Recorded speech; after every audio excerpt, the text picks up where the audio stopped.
Sound test, sound test, sound test. I need to log into Twitch. I haven't done that. Just making sure we're good here, sound-wise.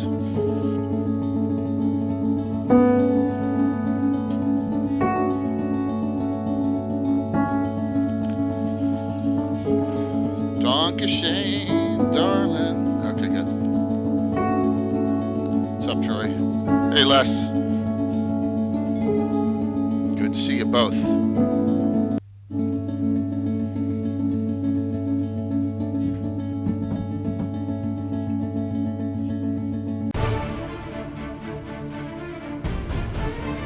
Okay, we're looking good. Everything looks good.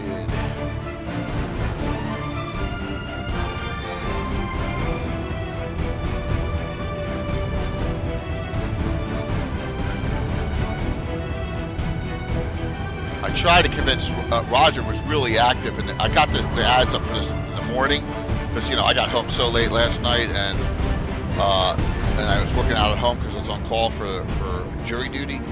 So I got the ads up this morning. Roger was going nuts on Facebook chat with stuff. He even inquired about magical trees. So I think I'll talk about Les's article in their journal tonight as well, where I tried to get them to come on, but. Because, Roger wrote most of these Elven Deities. Yeah. Rogers.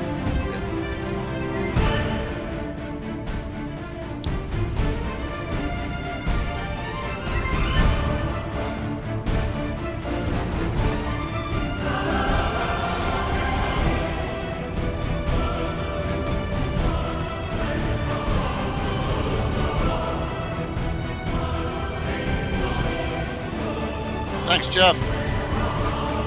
Jeff, are you DMing at Gary Con?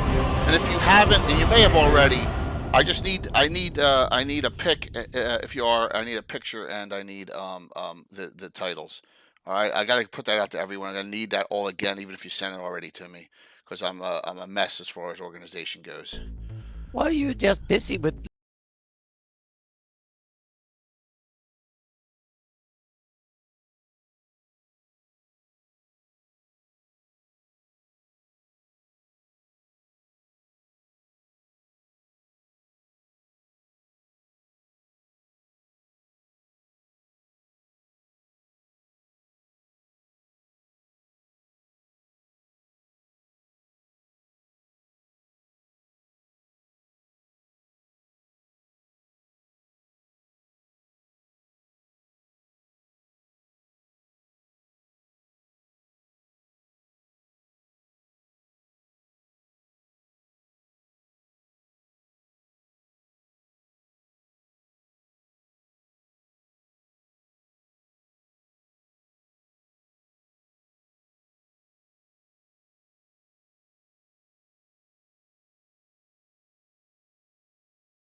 Hey, Fuzz. Crossing the void, beyond the wall of worlds, and along the arc of time, dwell those not of our place or age. It is too easy That's to cool. say that there is dark and there is light. That's good. It is too easy to say that there are two sides to every Who's coin. DMing that, Jeff? The reality is far worse. Is it Guild Superior? For law flirts with tyranny. Chaos invites freedom. Evil consumes all it knows. Good accepts suffering. And those in the middle, they are worse, for they know nothing but self. The Codex Infernum and Jeff, the Codex I'm going to burn Exalted, myself out after the two first source weekend. books that bring in-depth knowledge about beings of all dispositions, from the farthest reaches of the heavens to the darkest depths of wretchedness. Both of these titles come with new, full-color art, new creatures, new powers like possession, and a multitude of information providing lore, backgrounds, names, mechanics, stats, and much more. These incredible tomes are filled with demons and angels, devils and celestials, Guide, unleashing the Elderwath, powers good to of see you. good and evil, law and chaos, on Oh. your table. Nice, Fulcrum. What Courtesy time's that confirm start? and Does it exalt start at them, 2? bringing creatures Because if it starts hallowed at and 2 profane on into your Saturday, adventure. from 9 to Pledge 1, share today. you want to be at the Chop House. Trust me. You want to be at the Chop House from 9 to 1 hanging out. Lord Games. Because I'm DMing Join the for fray. 2 drink minimum at Greenwood right there. So you want to be there. That's a cool. That's the first time they've had a game at Shop House, right? They're going to have them starting on Thursday, but they're going to be smaller tables. But Saturday, I think Adventurous, Legend of Adventurous, and us are going to be like just 2 tables in there. Uh-huh. Yeah. That'll be fun. See Anna shooting melee combat in person. Hey, Michael. What's up, Curtis? Curtis, all I'll say is, man, other teams' kickers can't kick field goals anymore. Look at Green Bay's and Buffalo. They lost because of missed field goals. Or at least tied. Missed ties. It is the Aaron Meyer drop. We talked about it a lot on Sunday. That was a fun discussion Sunday night. Yeah. Yeah, well, you're happy. It's all good. I hear we're getting Vic Fangio now. Curtis.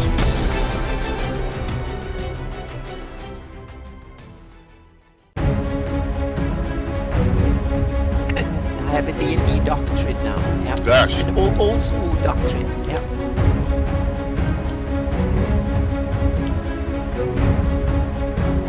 Norka, you sent me a doc, and I don't know what it was. You sent me something. I have no idea what it was. I got an email confirmation.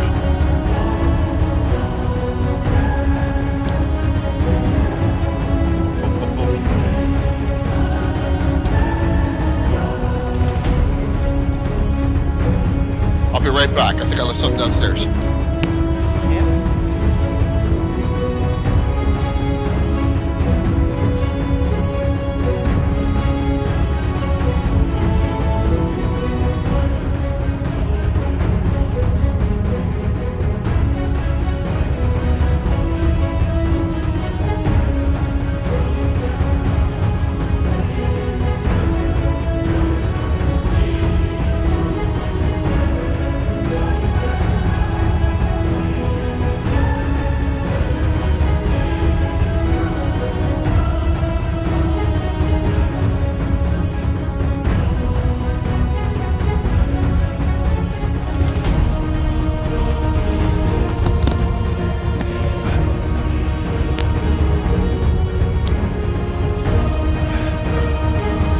I don't know what it was then.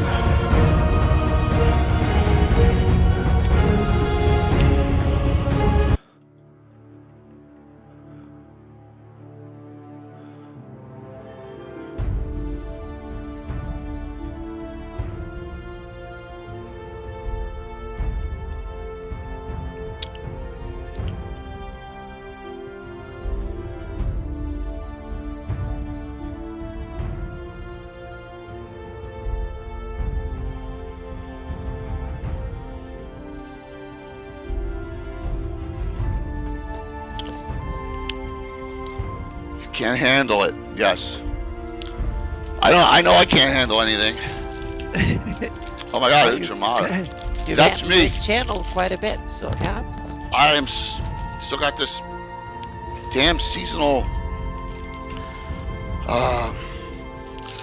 asthma's killing me right now. That's cool, man. Yeah, something. All right. Elven deities tonight on Legends Yep. of Lore. Deities and powers and some other fun things. Whew. And I forgot a book.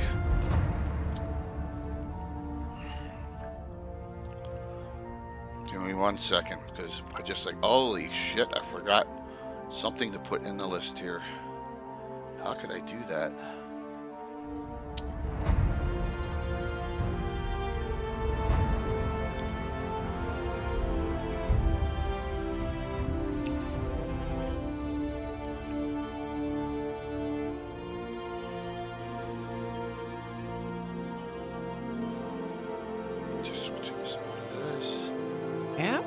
literally, I forgot the most important book.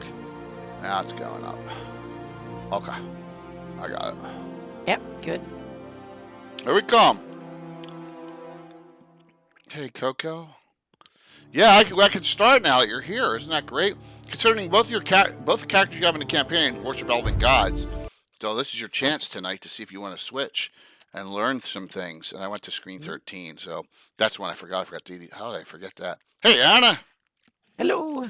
So Anna and I are a little. Both of us are. Our mental acuity's gone. That's all I'm going to say.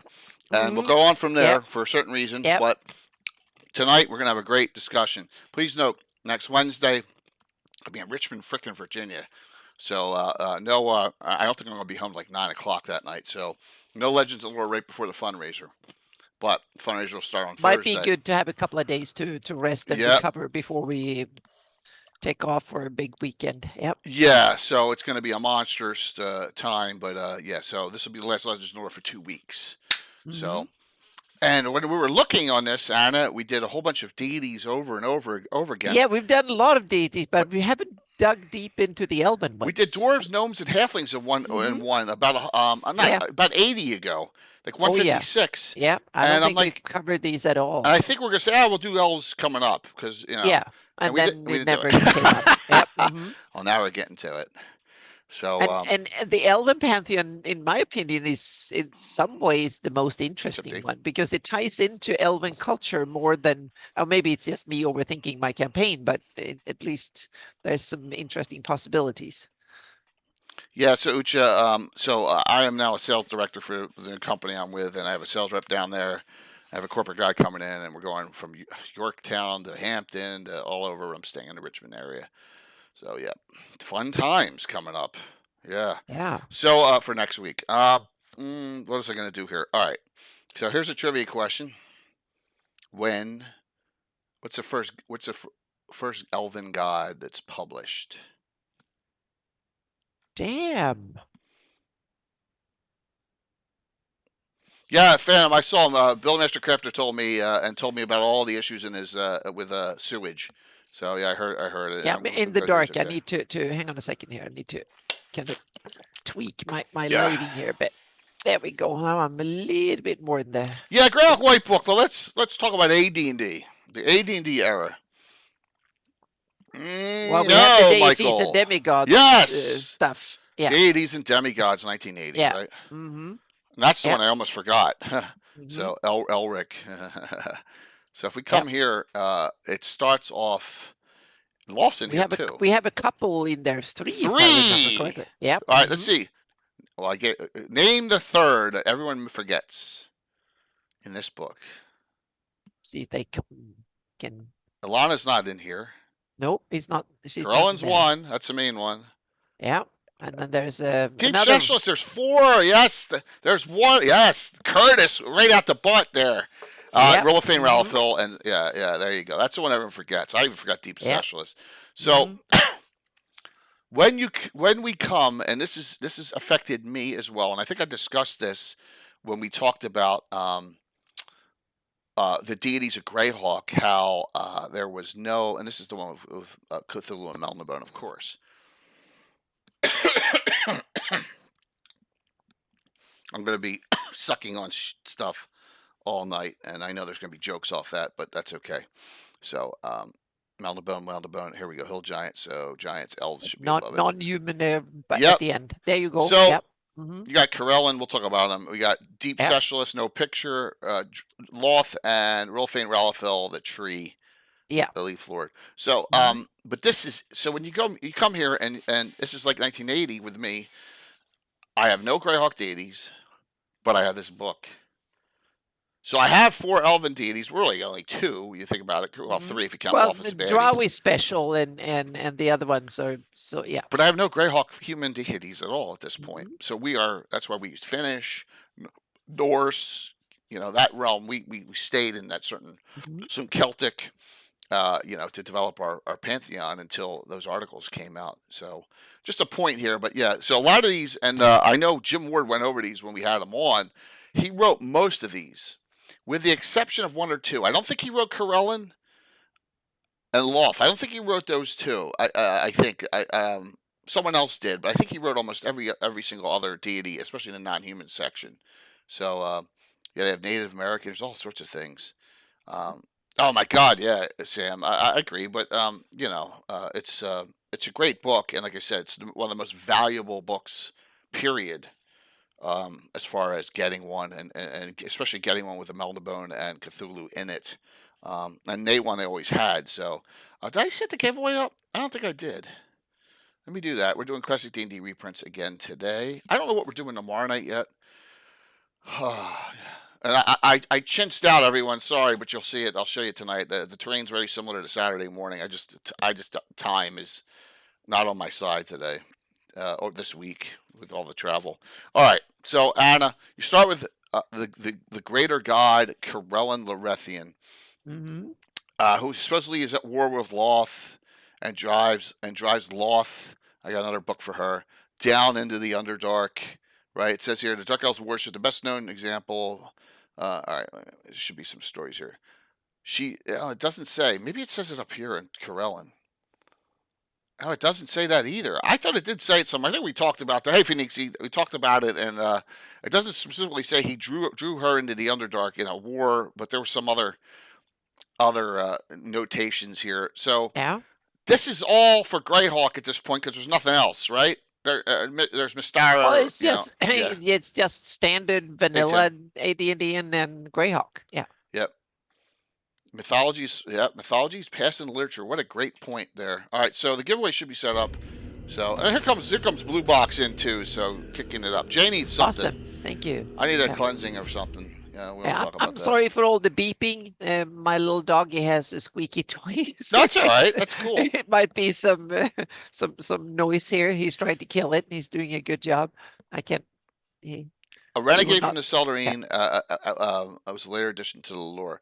Yeah, Sam, but she is in the Deities and Demigods book, so she's in there from almost day one when it comes to. I think she's as canon as or part of the lore as Corellin. Is there no Greyhawk at this time? No, the folio in this is almost at the same time, right? Well, they are Greyhawk, but not really a setting. You had the Greyhawk supplement to OD. No, you had the folio in 1980. Yeah, and then the folio with no deities, but I don't think there was any deities in the OD&D. There was a few there were a few monsters and some details. So yeah. Yeah. So you have this, World of Greyhawk folio before the box set, no deities. Yeah. You have it's 83 when it explodes. Yes, you have rulers class levels but no names. Yeah. Got it. That makes sense, Sam. That makes total sense.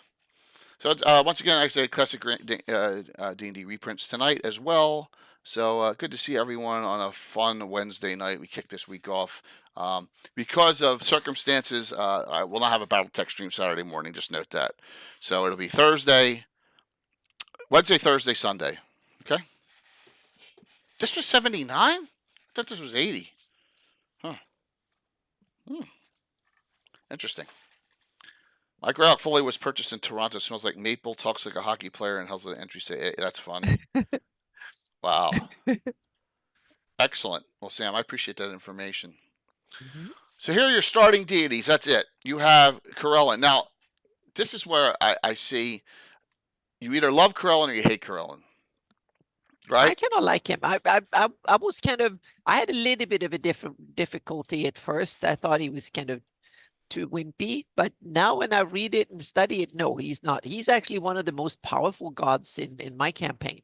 He's a divine tier 9, the second highest. 10 is the highest they go. Wow. So he's among the most powerful ones, and it's simply because he is in charge of. He's the head of a pantheon, and that gives him strength. So he coordinates with a lot of other gods, so to speak. Yeah, he's head of a nameless pantheon at this time. Yeah. Exactly. Yeah. Notice his plane. He hangs out with all the Greek gods, though, Olympus, and a lot of the elves hang out with Greek gods. Yeah. But I also like that he's very woke. He's like he's what you gender fluid and all that long before it was popular. So So he has I think for a lot of sense he is a very Magic. elven god in that sense, so to speak. He has a lot of slight weirdness and yeah. So I kind of like him. Androgynous. Yep. Well, Yep. they do note that he did stuff to groom. Or non-binary, gender fluid, whatever One you call eye. it. There's so many names these days. So even I have a hard time.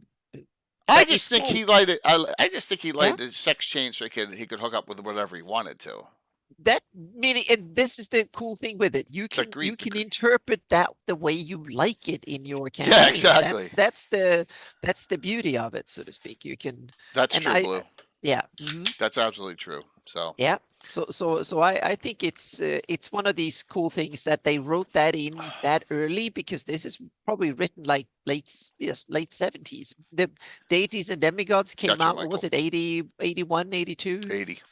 80. So meaning this is early. So I really like that part. In the beginning, I didn't think much of it, but because I just wanted, my D&D was not about expressing my sexuality. It was about killing things, getting Right, stuff. exactly. So I thought war gods and death gods and stuff like that. But Elvish the more I works, played, Tim. the more I've started to like Corellon, and now he is one of my hero gods, so to speak. Doesn't So feel great. Yeah, I agree, yeah. Sam. With Anna says she loves him. He doesn't have that feel, but I think he's like the go-to of the kings and queens of the Yeah. world deity. And yeah, I have him very much like an over god, so to speak. He's not the god that the elves in general Right. go around, and meaning they have for their love matters, they have Helen Selenil for the hunting and so etc. and so on. So they have a whole menagerie of other deities they can have for their everyday use and everyday needs, so to speak. But Corellon is kind of above the fray there. He's the ultimate protector of elven kind. That's why I have it. And he kind of coordinates with the other gods and stuff. That's his job in my game. We're not, and also I have that elven clerics are pantheon clerics. They're not rarely clerics to one deity. They're not specialized in that sense. They are basically, they draw power from the deity in need depending on the issue, so to speak, or what the problem is. But some of them are more warlike and stuff, so they might simply be drawing powers and be more following one god more than the others. But I have them more as pantheon clerics rather than specific clerics for specific priests. But there might be some are kind of specialized, but most of them are not. Razkal, so that's not kind of true, because when we get to the Roger Moore articles, you'll see. It's all right. Yeah, but it's interesting because there are a lot of crossover. If you go into a ton of them. Yeah. So this is not. Some of this is Greyhawk specific. Some of it is kind of been. Yeah. It's like Mordenkainen spells and tensor spells. Every realm has them. You know, it's just the same thing. You just don't. You know. And it's been stolen back and forth over the decades. I understand. But we here, I think we will take a Greyhawk perspective, at least me, because that's the only perspective I really know. Right. Yeah, definitely. So the other big one here is for the surface is Rillifain, Ralathil, the Leaf Lord, and Lol, of course. Yes. But I want to talk about the good ones first here. Okay. He's sort of neutral, but he's a Sylvan Elf god, the Sylvan Elves of the Deep Forest. Think of Mirkwood. Think of Legolas. They're Sylvan Wood Elves. You have your Grey and High Elves at this point are Corellon, and then you have the Sylvan Elves. At least there's a deity here. This is before. I don't even think this is before you could have cleric PCs in the game, or even druids. Half elves could be druids, but full elves couldn't at this point still, which is crazy. So Rillifain's clerics are deadly enemies. You could have NPCs only, which was bizarre back then. But yeah, Rillifain, Ralathil. So we actually have a specialty druid of him that I talked about, and I talked about earlier in another show just recently about how they have a spirit totem. So that's the only creature they can turn into. And we have one in the campaign. Alan's character Lillian is one, and she has, I think it's a Kushi. That's our only change as a druid. She doesn't have 3 different types. And that's the only thing she can change into, which is kind of cool. Tim's on a roll tonight. So you're in one of those moods, aren't you? Not much. How much did Gygax rate at AD? No, this all here, it's Jim Ward. 95% of this book is Jim Ward, man. Yeah, this is not Gary Gygax. It's all Jim. Had him on like 2-3 years ago, and he talked about it. He did almost every single deity in this book.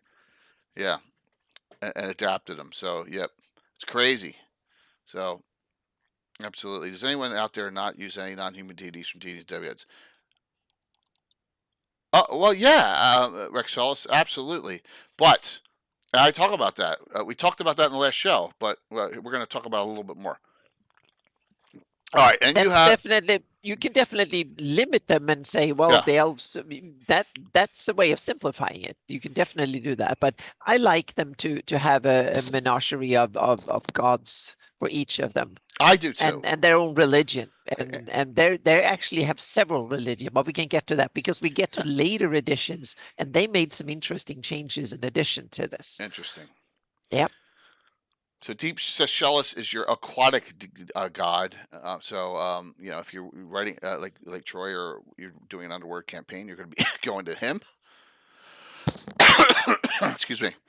So clerks also conduct ritual shark hunts.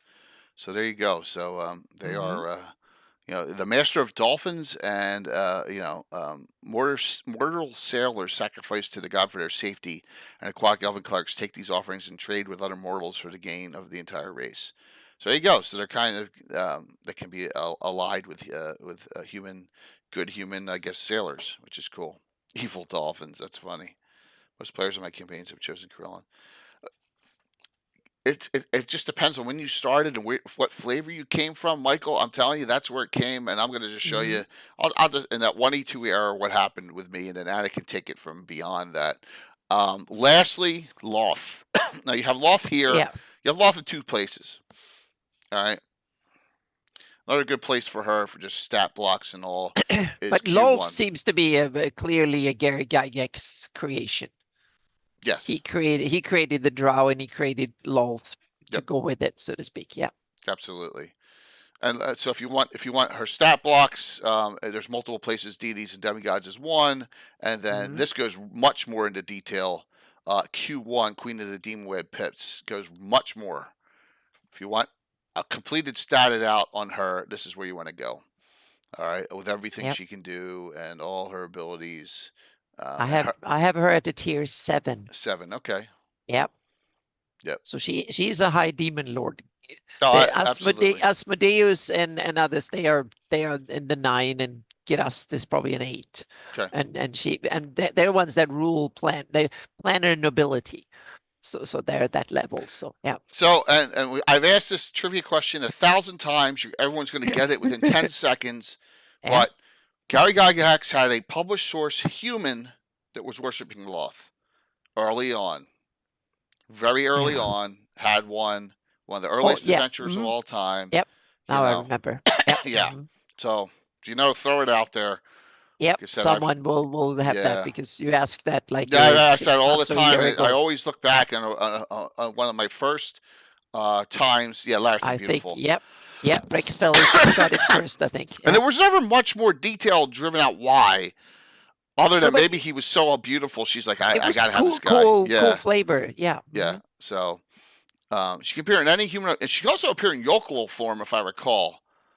She can appear. She can appear arachnid form, elven form, human form, and yokel form, if I recall, because the yokel are her hand servants.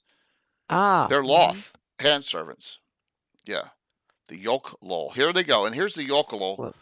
Which are really, really nasty. And there's a picture. And if you all know, one of my favorite moments ever in an Ari Salvatore book was when the yokel ripped apart Wolfgar and killed him. Of course, he came back too, because no one dies. So, yep, the yokel. There's one. They're just really gross. A really great demon, though. Handmaiden of Loth. So, yeah, really cool.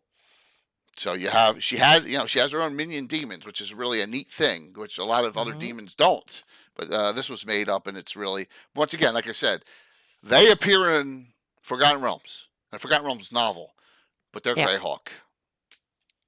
You know, It's like Drow. They have spread Yeah, from exactly. Greyhawk to everywhere. because they're a great idea. You know, it's hard. You know, Yeah, yeah, they're in some ways, I think Drow is the biggest contribution that the Greyhawk setting have spread, and Gygas have spread in general fantasy, because they have spread everywhere. yeah, Sam. That's what I have up right here. I have Q1 up. That's what I'm saying. I'm saying is they're in Forgotten Realms now, but they're definitely Greyhawk. They were Greyhawk Mhm. to start. That's all I'm saying. Yep. This is Q1 I have up. So yeah, see, whee. Yeah, but just to show that, like I said, this thing's got good points and bad points, but it's got some genius in it. Q1, in particular, going to other Yeah, kingdoms. we have to look at it from its age too. So Also, yeah, yeah, first and appearance the of Driders. Driders. Yeah. Mhm. First appearance, really, of Yeah. Driders before Yeah. all the other books and stuff. Yep. Yeah, what I like about the Drow from Lolth all the way down, they have kind of their distinct culture and Yep. religion and so they have a lot more flesh to the story, so to speak. There's a lot more to go on, so it's really well done. Not every detail, I don't like every detail, but overall it's a great effort. Absolutely. Absolutely. So you Yep. got 4 deities at this point. 4, Mhm. right? And then as before Honor to Cana comes out, you start getting those articles about the Greyhawk deities. By the way, I didn't bring this. I don't know why I didn't. When we had that deities discussion a week or two ago, I didn't bring Mhm. my deities book, which is all my photocopies of all these. Mhm. All these. Thank you for the follow. All this stuff. You can't see me because I'm covered now, so that's okay. All this shit. Sorry. You know, I got it all in this book. Every deity that has been copied that I use in my game, from all those PDFs, all compiled. Thank you so very much, Trink. Good to see you. Hang out for some great Greyhawk discussion. It's just the old man in me when I say that what Forgotten Realms was, but I hate what it has become. So, Ron, we can talk about that another time. Next time we have Ed on. So does Ed. Okay? Ed's kind of lost control of it. He knows Well, it. but that's what happens when you commercially want to move a setting forward and you want to streamline it for various product releases and Yeah. stuff. Then, then yeah, there's things happening. But So if you yeah, want some good old school stuff, you just go to Ed's blog, Ed's YouTube page. It's just yeah, and his brilliant. Patreon Ed and comes on the stuff. show So all yeah, the time too. In fact, next Mhm. Saturday, a week from Saturday, he'll be back playing. So, yep, he's play it where it is now. We're gonna talk about that down the road, about Greyhawk as well, down the road at some point. So they are copycats and pose. All right. So in those articles, we get to some elven style deities, right? In particular, right, this one. Oh, come on, you should have been over here. We get to Alana. And this is where, so Alana shows up, and let me flip this over to back to here. Alana shows up, and we have a deity that's like, oh, elves, half elves, and humans can worship this goddess. She's ranger. This is perfect, right? Perfect. Mhm. And this is the deity that, like, a lot of elves worship in my game, but more half elves, because of what happened in my campaign to Selene early on in the Wild Coast. If you're a human, you're worshiping a good aligned deity like Uko, because there are no Greyhawk, early on, and we stayed there. A couple other Finnish gods, but Dungeon Alchemist. Oh, it's Patrick. Patrick, thanks. Wow, I saw you subscribe to Dungeon Alchemist. By the way, if Dungeon Alchemy is on, Mac is on. We are. I'm talking with Mac about some working together. Just note that. Mac and I are talking, so you may see some stuff come out. All right. First time, because got some cool ideas that may work. So we talked about Alana. Alana is a great deity, one of my favorites of all time. I also have specialty priests and a specialty druid of Alana, so I got different directions for Alana. Yeah. How about you, Anna? Do you use Alana a lot in your campaign? Yes, I've did. Not so much lately, because now in the Shieldlands there's not much elven to go around at all, hardly nothing. So right now, no Alana, but I used to back in the day when we were down in Selene and stuff. Yeah, lots of it, and around those areas. So I have it as one of these kind of elven flan crossover god, so to speak. That no one knows which one started. But I have it. It's probably an elven originally an elven Thanks, Patrick. goddess, and then it became Flan kind of started to worship her too, and then she became common. So it's like an elven Flan common god or goddess. So it's part of elven outreach program, so to speak. Yeah, the artwork is so great in these original articles by Gary Gygax, right? So back in the day, and the one thing that's sad is when you get to the Art Arcana ones. Is that Holloway? Did those, It could be. I'm yeah? Drawing Maxwell, listening to Jay and Anna, and watching chat. Well, that's it. Less multitask away, man. Awesome. So yeah. You got a great mix of great pictures from all those, and we went over them. We went over a lot of them. So Rethix, thanks. Hooked us up. Away from Sweden, dude. Thank you, man. That's Yeah, a holiday. thanks. Okay. That's awesome. So you have Alana in the meantime, and are there other elven? You could do Ella Damara if you're a thief. You could do some. Elves could do a couple of the Greyhawk deities, but there's another option out there that's coming. This is so. In my opinion, you have like dragon magazines that are the holy grails. The anti-paladin dragon, right, Tim? Dragon 45 with the archer. But I think Dragon 60 is the greatest of all. And I've gone over this before because it's almost all Roger Moore, too. Almost this entire magazine is Roger Moore. And we come here cover to cover, and we'll just go the All About Elves special edition. And then he also has the crazy in here thing about Euban Had's in here, right? Spunk is in here. The midgets in the earth are, which is freaking hysterical, and a lot just some wonderful stuff in this book. And so from here, this is now once again, this is all about elves, right?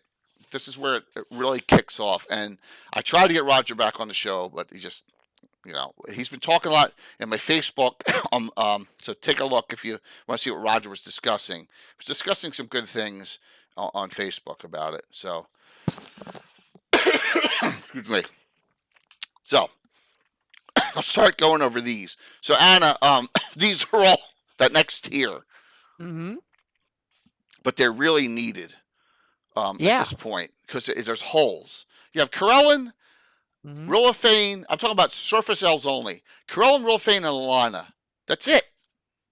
And you could fit in Freya. We did that. Frey and Freya from Norse kind of fit because they're kind of, that's what they are, right?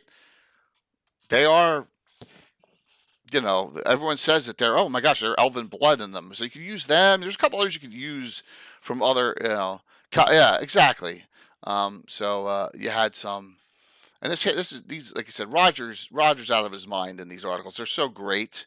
Talking about the elven point of view, longer lifespans, and things about them, and you get through that, and then here we go. So look, Roger and Georgia Moore, and we're going to talk about the gods of the elves here. So we're going to really get deep into these elves here now. And look, the elven pantheon is largely headquartered on one of the plains of Olympus, an area known as Arvindor, the High Forest. Here dwell a large number of elven deities who collectively refer to themselves as the Seldarine. Mm-hmm. That's where that term came from. Yeah, Roger. Yep. And it means the fellowship of brothers and sisters of the wood. Of all the Seldarine, only Corellin and Larethian is a greater god. So, thank you very much. Oh, thank you very much there for. If we flow through level 3, I'll double the giveaway. If not, it's okay. We'll do a single one. So, this is where this enhances my love for Greyhawk, these articles. I'm thinking to myself, someone there is doing the right thing. Man, Gary made up all these great deities, Tritherian and Zagig, and and all the baddies like Roll. This is awesome. And then Roger Moore just steps it up with these. And I'm like, man, we got great. Now we got some great elven deities. So, all right. What's up, Greg? Greg, once again, I know you gave me your information. Just give them to me again. I need your adventure and a snapshot for the guide. Anyone who I've already told it's going to be in the guide for GaryCon, I need snapshot and your information. Whether especially if you're running a game, I need the games. Okay. Email or Discord, either one. Email or Discord. You can email it to the Lord Gazumba one at Comcast.net or Discord, but I prefer Discord so I see it. Because Ann and I are working on that hardcore come Saturday. Mm-hmm. What means snapshot? Snapshot is just a pic, right? A snapshot pic. I prefer a decent JPEG in that rectangular form that we knew on my banners. Okay, all right. So just note. All right. I need Valmoku and Justinius, definitely. Okay, so Hanali Selenol. This is the deity, and thank you very much for that hype train, everyone. I really appreciate the love. This deity is awesome. Mm-hmm. One of my favorites, especially if you're half elven, the love between the parents and all. It's so sweet. She says. I don't have a specialty priest, though. No one's ever asked me for a specialty priest on Hanali Selenol. Might not be the most obvious. If you want to optimize and become a great adventurer, maybe not a priest of Halani Selenil might not be the first that comes to mind. Right. But I think as a god, it's awesome. That's the kind of flavor, because I always see that in a fantasy world, you need to have god for things that are important in life. And to find a partner and make more elves, that's really important for so that's the niche she covers. So I think Let's read the first paragraph, and then you'll see Roger included something. Hanali Selenol is predominantly depicted as feminine, though on rare occasions it is said she appears as a male. Mm-hmm. It's right there. I like that theme because they're long-lived and they're kind of androgynous more in nature, so to speak, right? More than humans. So it's to me it's a good theme, and it fits the elves really well.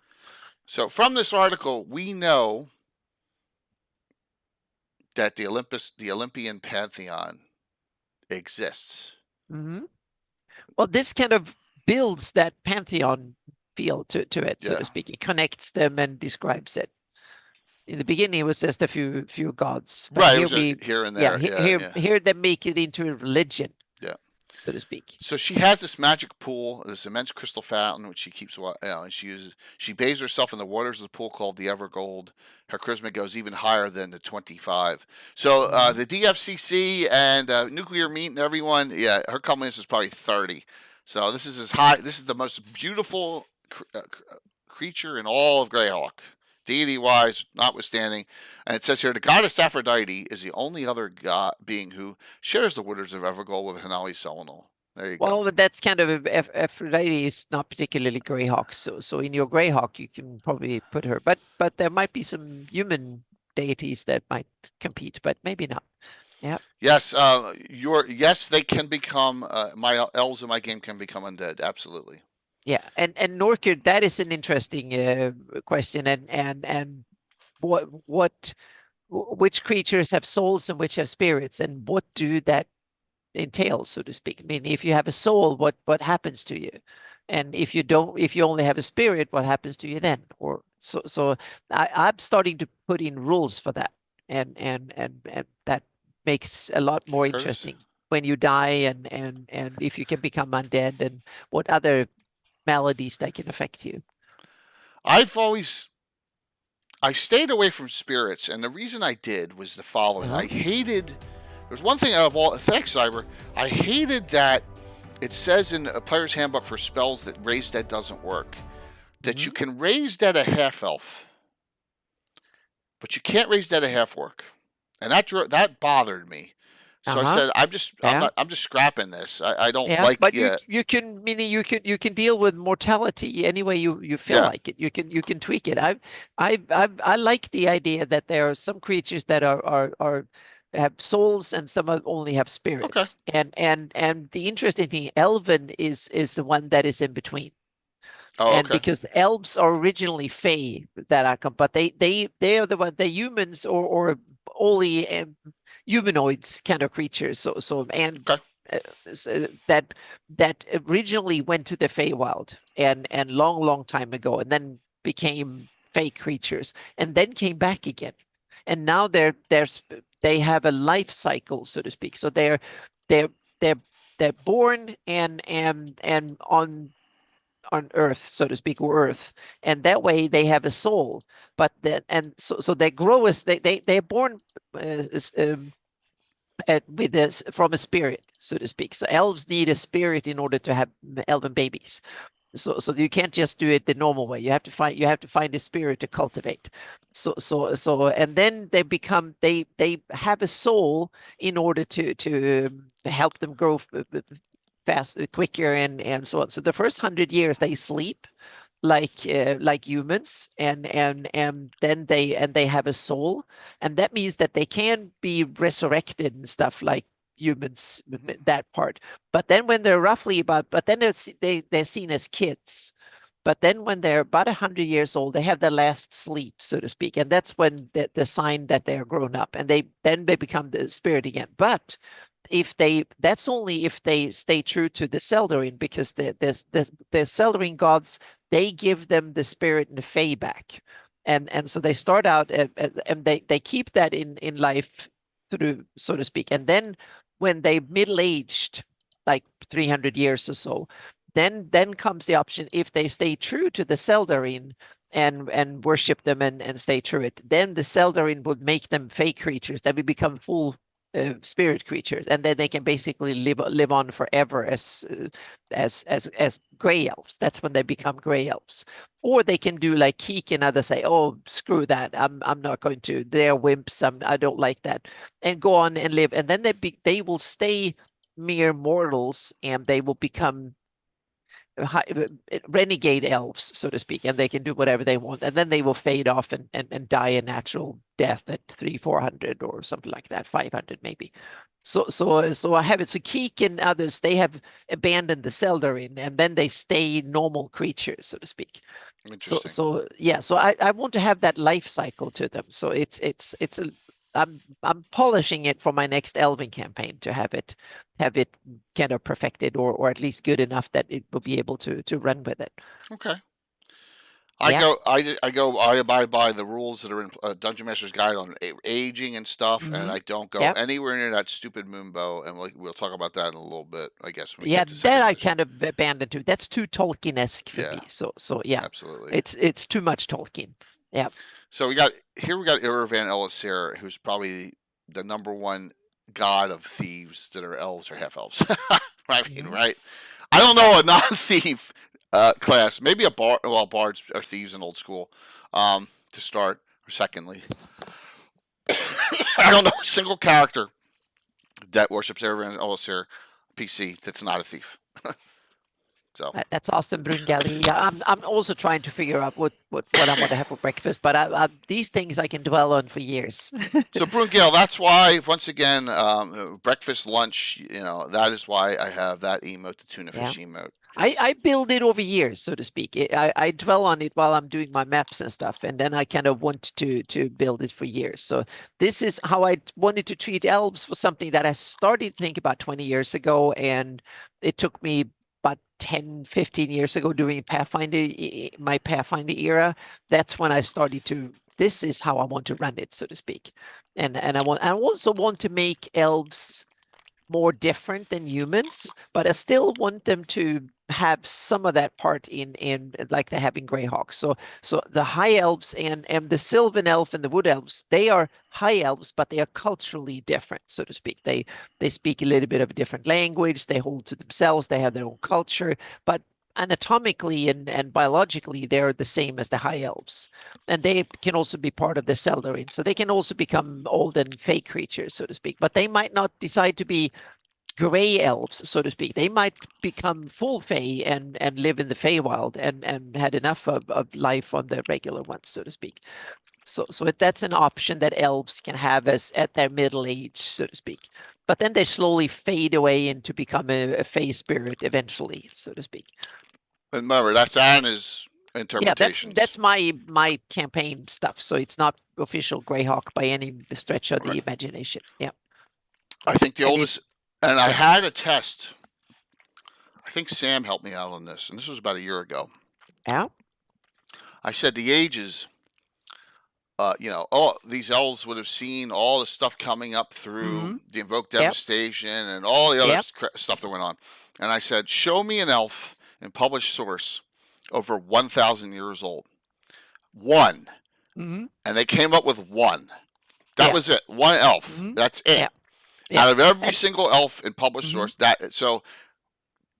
that's one of the reasons I wanted to have it, that elves don't live that long as elves, so to speak. They live maybe like 300-400 years, and then they become gray elves, the ones that want to stay, and then they can stay on another 1,000 years or so if they really want. But they have to struggle hard to stay on once they become fake creatures, so to speak. Then they have to work on it. So eventually, they probably like it better in the Feywild. So yeah, but Norker and Sam, what I'm saying is the gray elf in age in Dungeon Michigan is 2,500 years old. yeah. And there's not one, so, well, that's an awful rate of dying of unnatural causes. Yeah. The point I'm trying to make is that there's a lot of stuff with elves that were pulled into Tolkien, out of Tolkien's world. They weren't Yeah. thought about that much. No, then they just, Right. and a lot of it is added for flavor, not to make the world function properly. It's there to make it cool and sound cool and for Yeah. cool stories and stuff. And to be honest, that is the same thing with Tolkien, I think, because a lot of that doesn't really make sense from a world perspective either. It's more like it's cool stories, and it makes for a fun, interesting, flavorful world, but it doesn't make the world function. But on the other hand, if it works for your stories and your game, you're good. You don't need to go any deeper than that. Sam, I agree. But Yolan's not 2,000 years old. It's not. I mean, I know her age isn't listed, but Well, we don't. Yeah, so 600, 700. That's it. Yeah.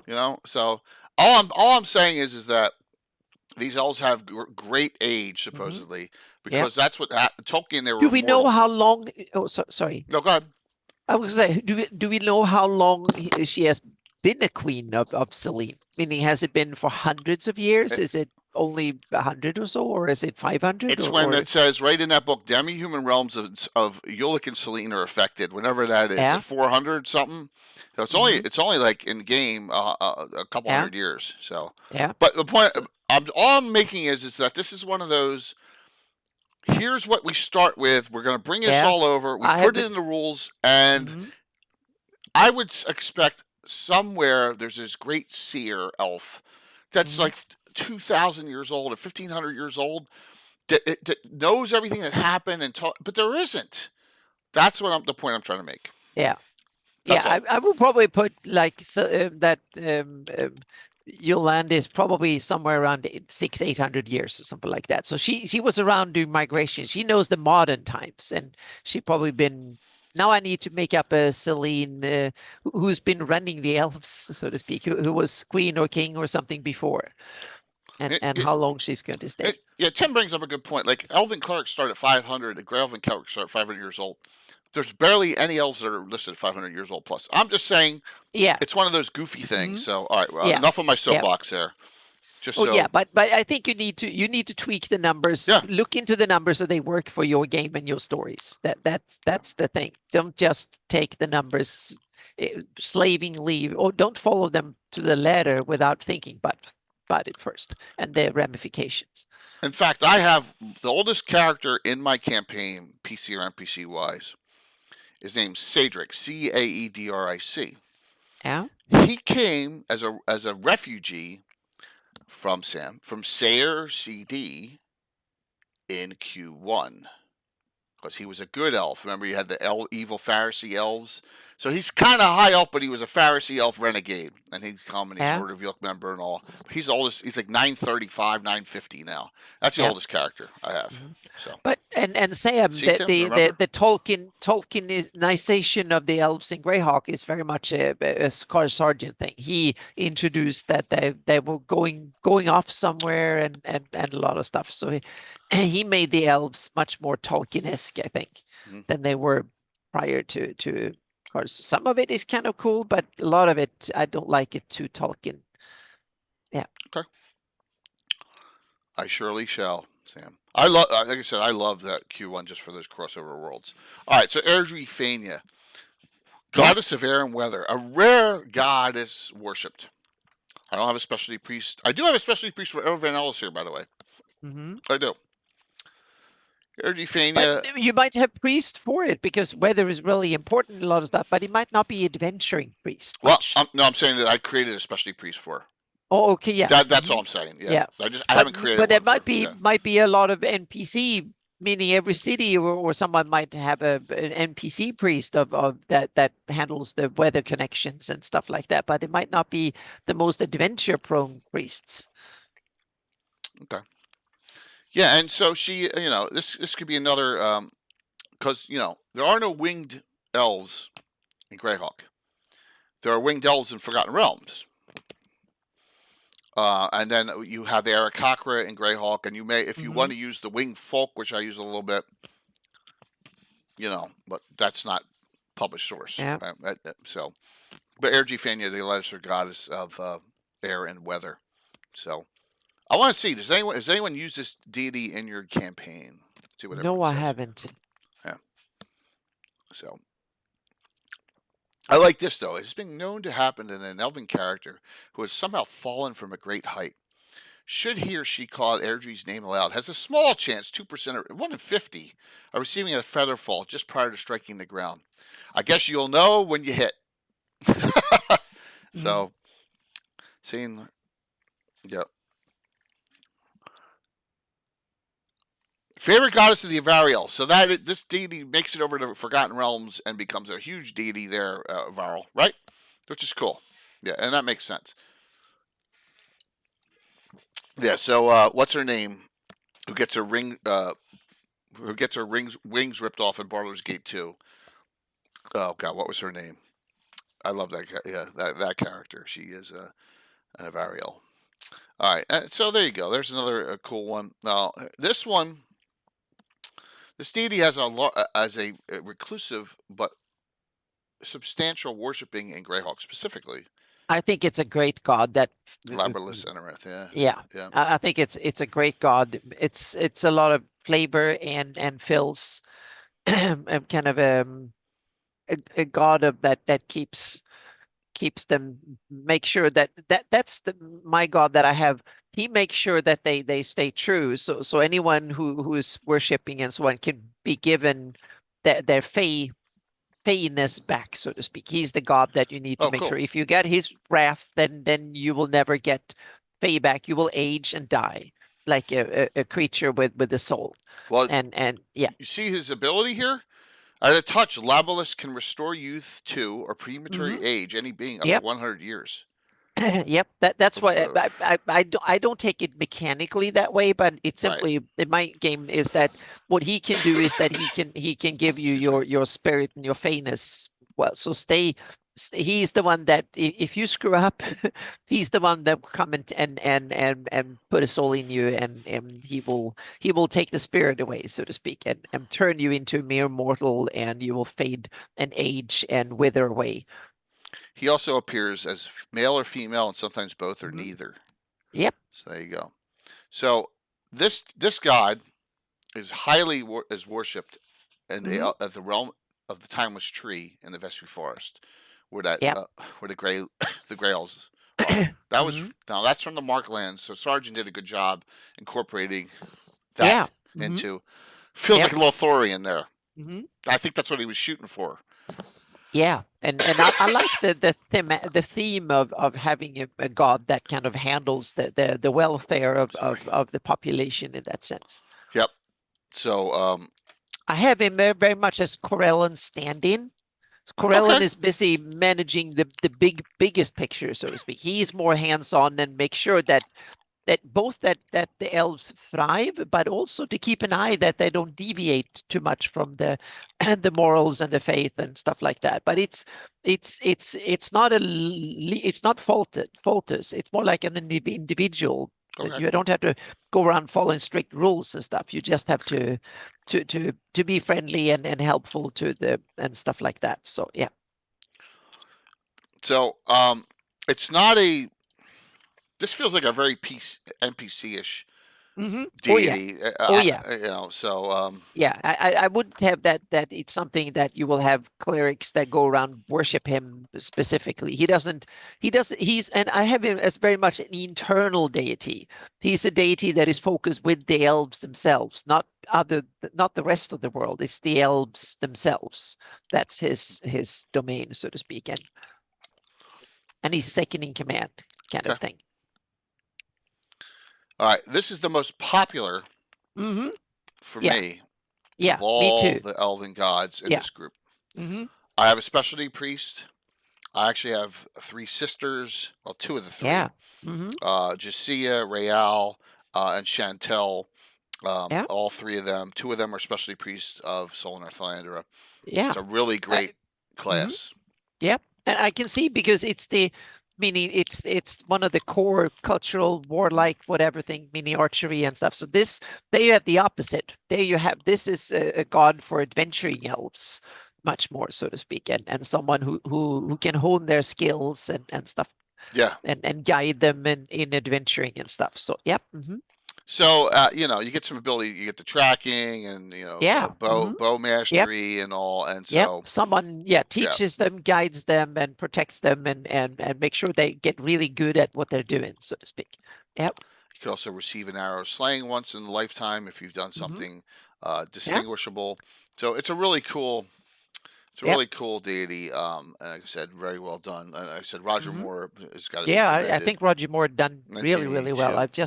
I tweaked them a little bit, but I think he really got some really cool inspirational stuff here. Yeah. I like Sam. So I've gone away from that where I like my elves existing in Greyhawk for who knows how long. They're here and they're trying to deal with what's going on in Greyhawk. I don't want them going off to I don't want them going off to Leonard's Isle. I mean that's dumb. I don't want them. I want them existing and interacting. They may be standoffish and aloof, but I want them active in the campaign. I don't. I just don't. There is a slight Tolkien feel based on some of the deities. That's okay, but I just don't want it overbearing. That's all, because it's different. It's a fantasy setting, and everyone can set their elves the way they want, right? So, yeah. I'm not going to tell you how much I love the Lights of Luna, because I don't. I do. Yeah. I know. Yeah. I know. You do. Love the Lights of Luna. I may have to learn to love them too, Anna. Okay. Well, we'll see. Yeah. We'll see. Yeah. We have to ask Mel himself about that one. So yeah. Mm-hmm. So But Luke thinks of the Luna. It might boycott us if we go too hard on the Yep. Like I said, I have my own knighthood. It predates the Knights of Luna, which Luke did not create. We know that for a fact. He's like, oh, I didn't even know that. Yeah, exactly. That's what I meant. We need, yeah. Mm-hmm. All right. And you have Corellan's arrows, right? Well, Corellan's arrows on knighthood. That's a published source in From the Ashes. Okay. So I have the Selene Susforest Night's Watch. Okay, the there Night's you go. Watch. Mm-hmm. Yeah. Yep. Mm-hmm. All right, here. Now this is good. This didn't make it in Best of Dragon Volume 3. They didn't put that in this. No, all the other articles are in. Yep. But I always share this. I always share this one because this is kind of a cool thought on what half elves are thinking. It's a really, really good little 1-page article by Roger. I would suggest reading it, and it gets you to think. Like for example, go ahead. I was going to say that I think that Roger's profession shines through here, and that I think he is very qualified to write this kind of stuff.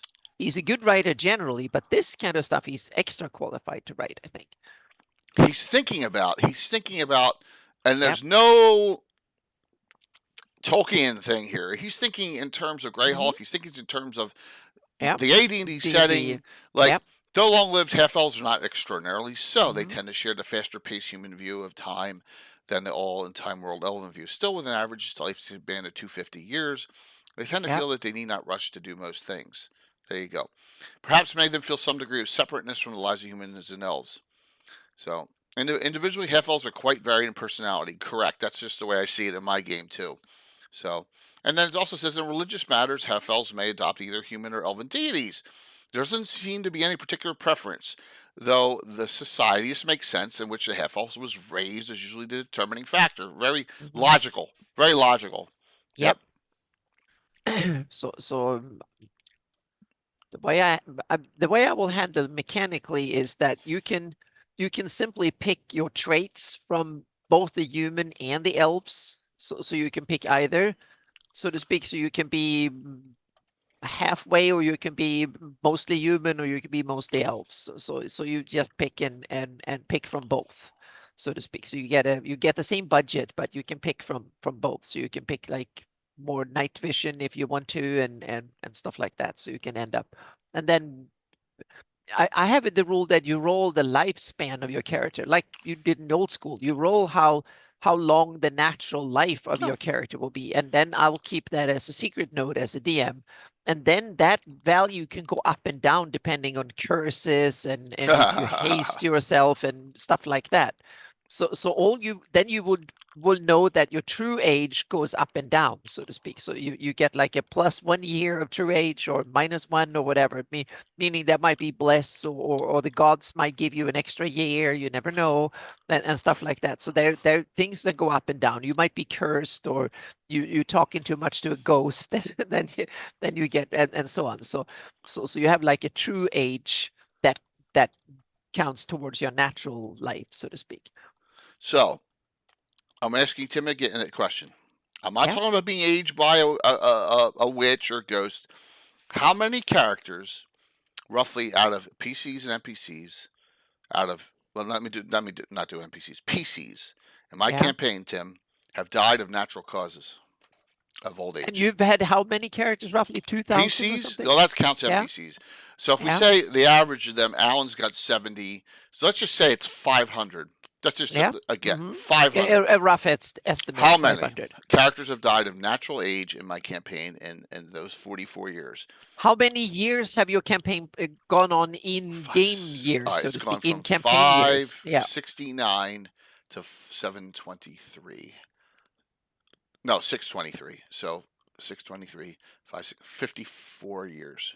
54 years. And then some characters probably started when they were in their, they were not teenagers when they started. So 8. Yeah.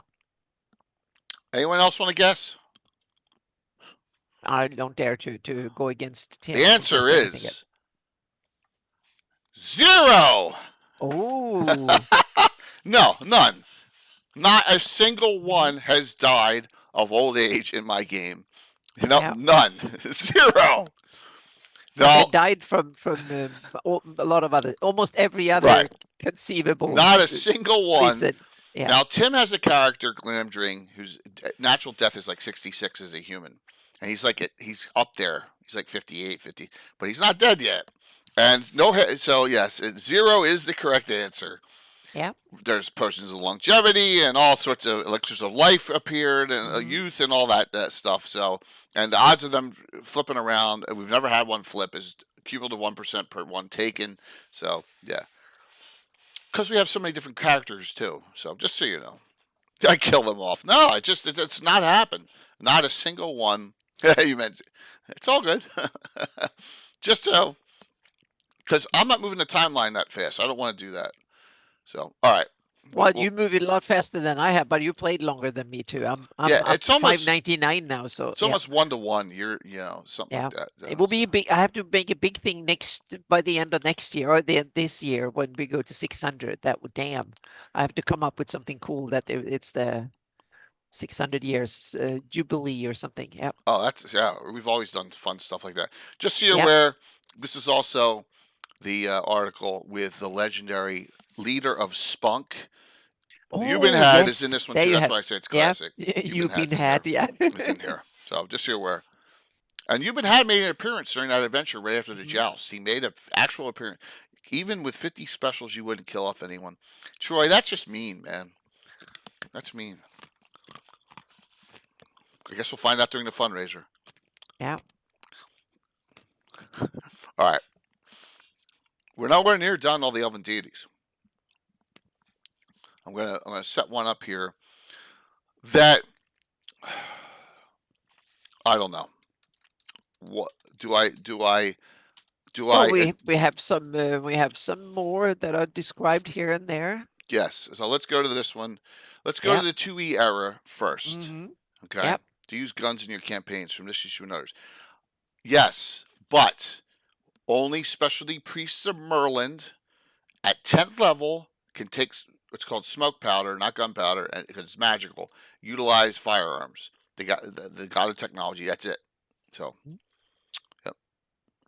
Character, Coco. This is what I do. I take a whole day when I'm watching sports. I decide after a certain number of ventures, I'm doing a year change. I take all those books, pull out all these characters, pull out all these characters down here, yours and everyone else's, and I age everyone 1 year. Boom, boom, boom. And if it changes a category, young to middle age, mature to middle age, then I do the stat changes. That's what I do because there's no other way to do it with thousands, hundreds of thousands of characters. That was Dragon 60, the best, in my opinion. Top 3 of all time of dragons. So, okay, yeah, right. No, Merlin. Some Merlin priests have some 6 shooters that they can't even shoot yet because they're not the high enough level. All right, that's a great question. Yeah, I do it all at the same time. I'll do year change, boom, and I'll do it. I'm overdue for one. All right, let's go to this controversial deity. Is it controversial? I don't know. We're going to Greyhawk. Okay. We're going to Seihin. Okay. Seihin the Moonbow. Okay. What's so controversial? Well, this is the deity that makes them go to Lendor Isle. Oh, well, yeah, you can rewrite that part, but it's yeah. But I still like to have that they have a one about dreams and stuff like that. I really like that part, but that they have to emigrate somewhere. That's kind of, to me, they emigrate into the Feywild, so to speak. That's what they do, but it's not a physical place on the planet. It's more like a planar thing. Eventually, they will go into become fake creatures, and some of them have jobs to hang on to, like Queen Yolande, for instance. She's hanging on and might be hanging on for hundreds of years more. We'll see. Yeah. So that's a great question, Jeff. We have a lot of middle-aged characters, which is 41 plus in human. Stats drop 61 plus. I was just going to say you use the stat drop. Oh yeah, oh yeah. Yep. But also your wisdom and intelligence go up in some cases, but yeah. But we have a lot of middle-aged humans in my game. Absolutely.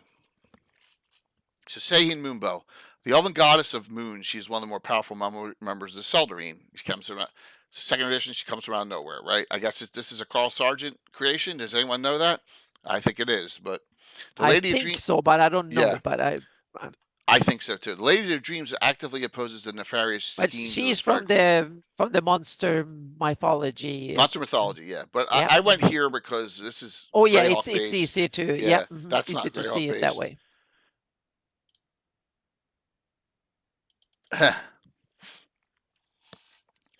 Some of the greatest characters. So when does Tim the Enchanter start to go senile? Whenever you choose, Troy, you just tell me, and we'll do that to Tim, and we'll, he already has insane characters though. You have to do like a yearly saving throw to see if they get. Murdoch's got 20 different personalities. That's right, Anna. Yeah. Old folks get wiser and can with a battle. That's true. So here's the symbol. There's no pictures of Seihin that I can find, but here's the symbol of Seihin the Moonbow. And so all of a sudden, Corellin has a wife too. She's often said to be the wife of Corellin. Yeah. I don't know. But maybe well, we'll see. Yeah. Yeah.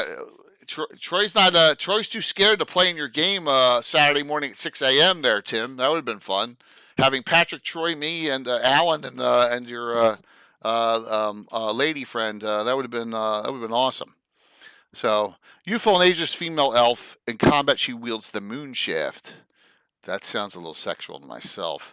As quarterstaff, as it's the elven goddess of mysteries. Yeah.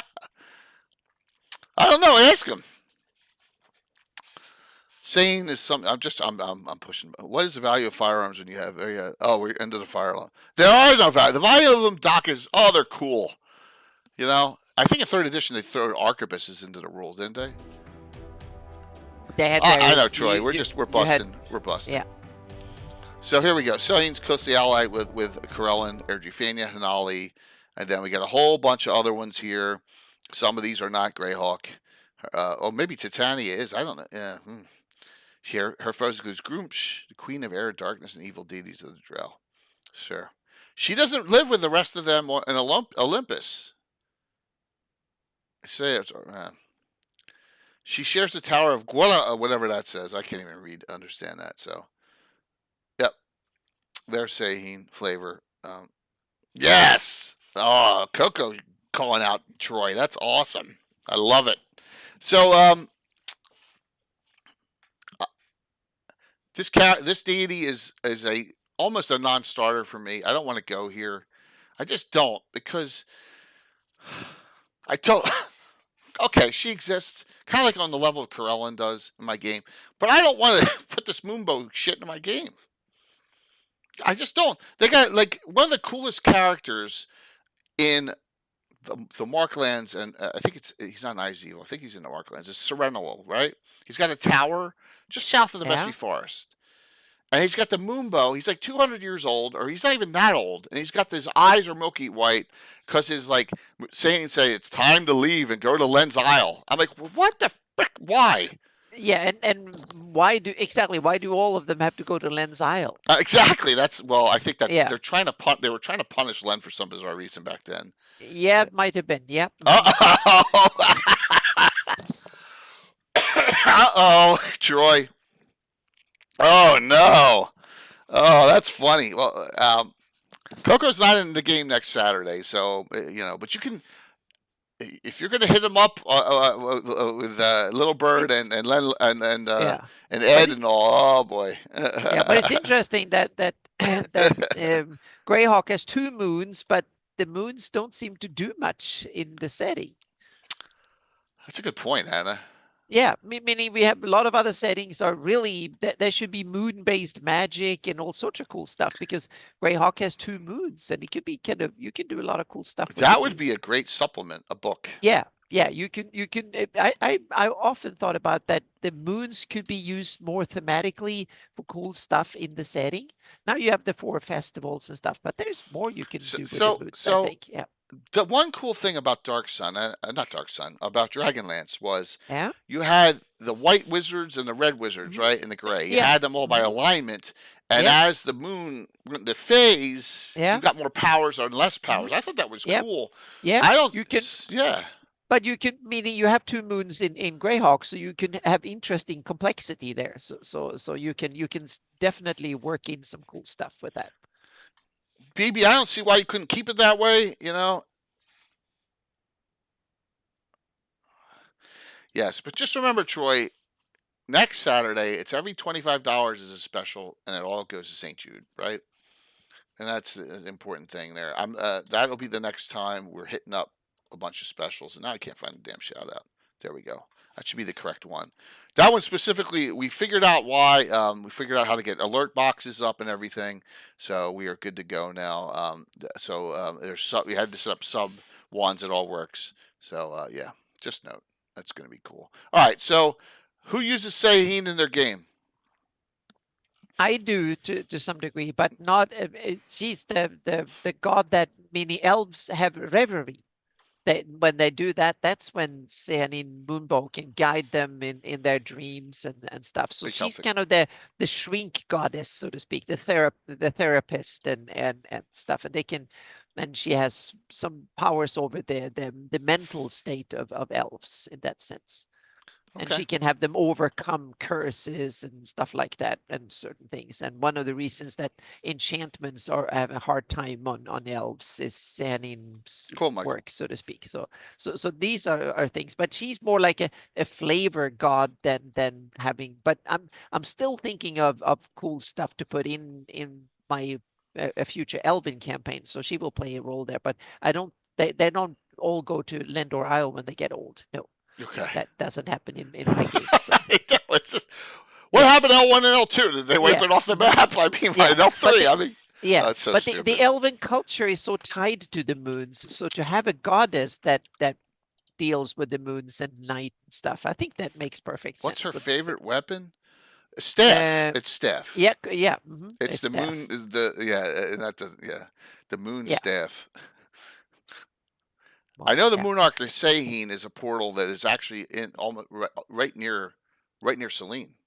The Moonarch is there, Oh, right? exactly. It's a temple up on Yeah. north of Instad, up in the on the Yep. mountaintop. Mhm. I have it more like it's an observatory. You can look at the See, stars and I stuff. like that. I like Yeah, that you can. idea. I have it 1 as it's second. the way they keep time.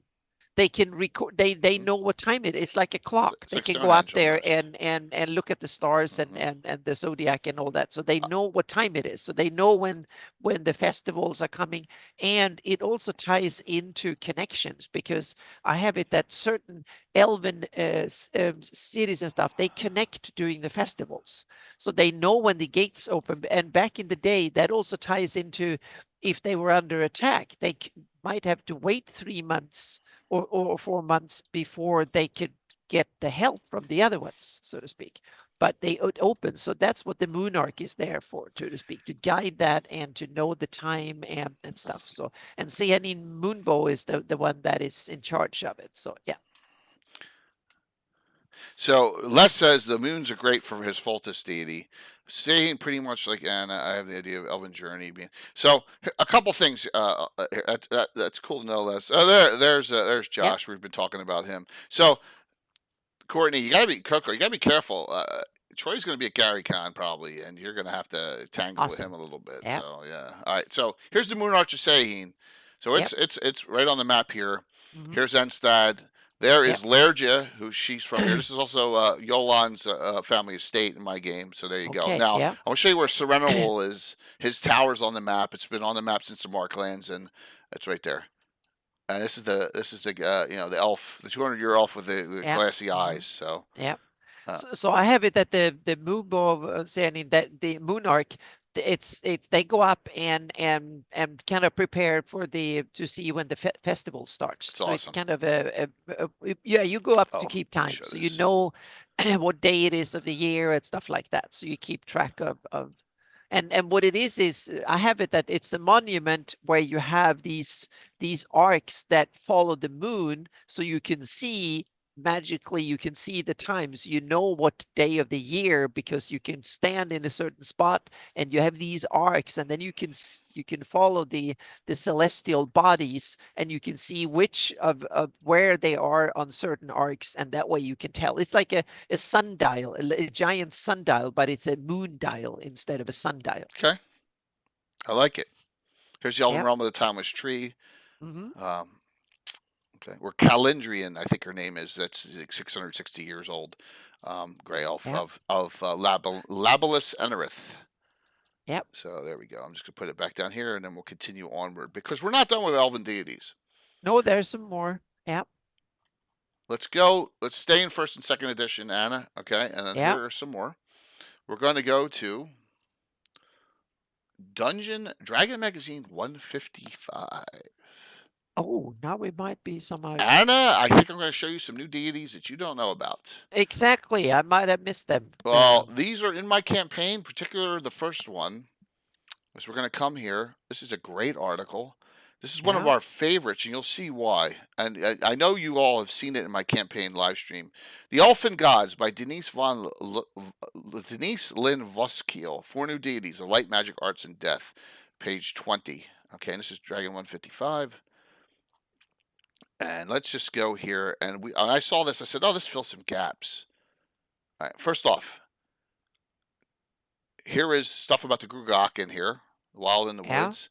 So if you want to know about Wild Elves, Greyhawk, it's a couple pages, but it's nice. It's a nice picture. So a good spot for to talk about them. And then let's go here. Oh, look at SSI Champions of Kryn. Look at that. Yeah, Isn't that those exciting? Gold computer box. games. Yeah. All right, so we almost there. Okay, here we go. Elfin Gods, 4 new additions to the Elven Pantheon. You have pics in the DM screen now. Adding words. Thank you. We will show them.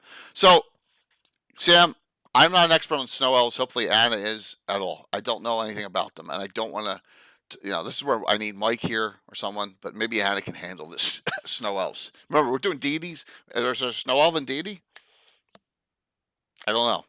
Well, there is, if you go back, I think it was in Earth journals early on and stuff, they talked about the elven mountain cities, and that's where I think the snow elves come from.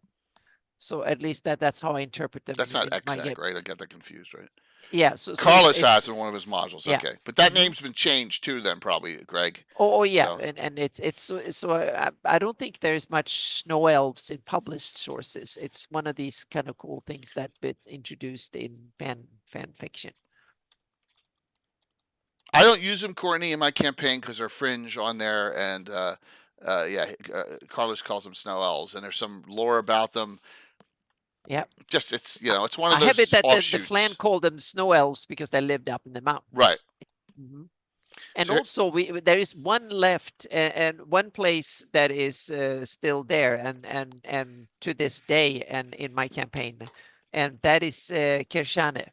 Yeah, but that is not in the Crystal Mist there, Josh. No, they're It's up up in here. the Plattsburghs. Yeah.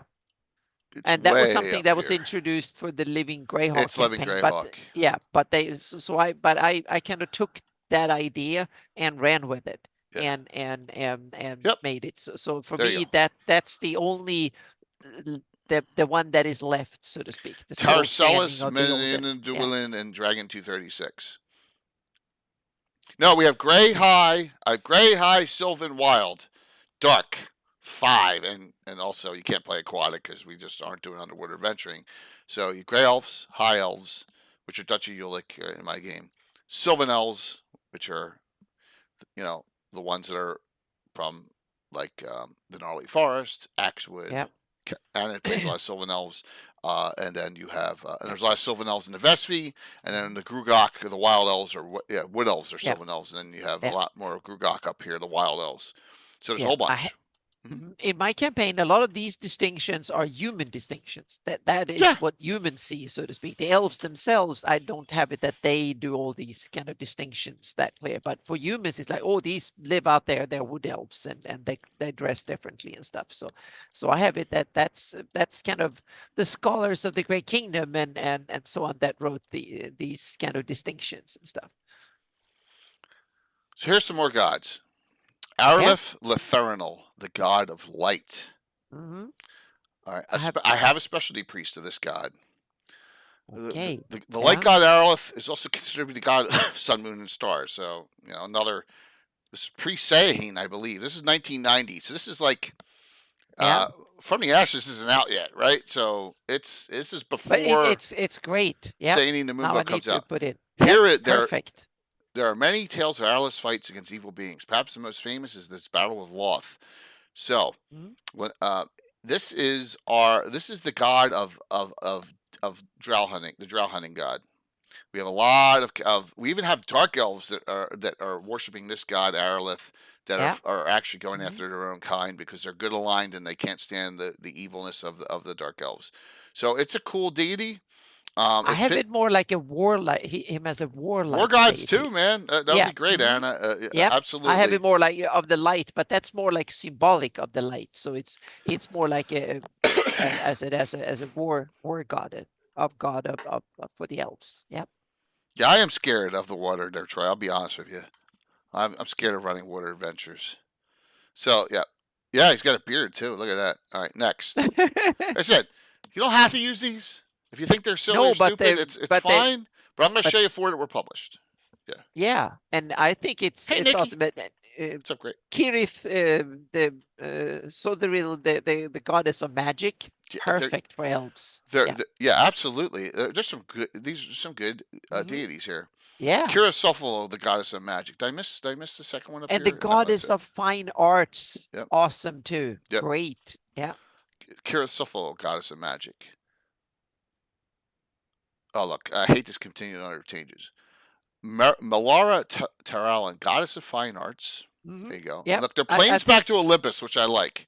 The plane Yeah. of these are Olympus, just like the original Mhm. deities and demigods, Yeah, and they just like all fit Roger into the Moore's. Zeldarin. They fit in Absolutely. with Roger Moore's article Yep. really well, I think.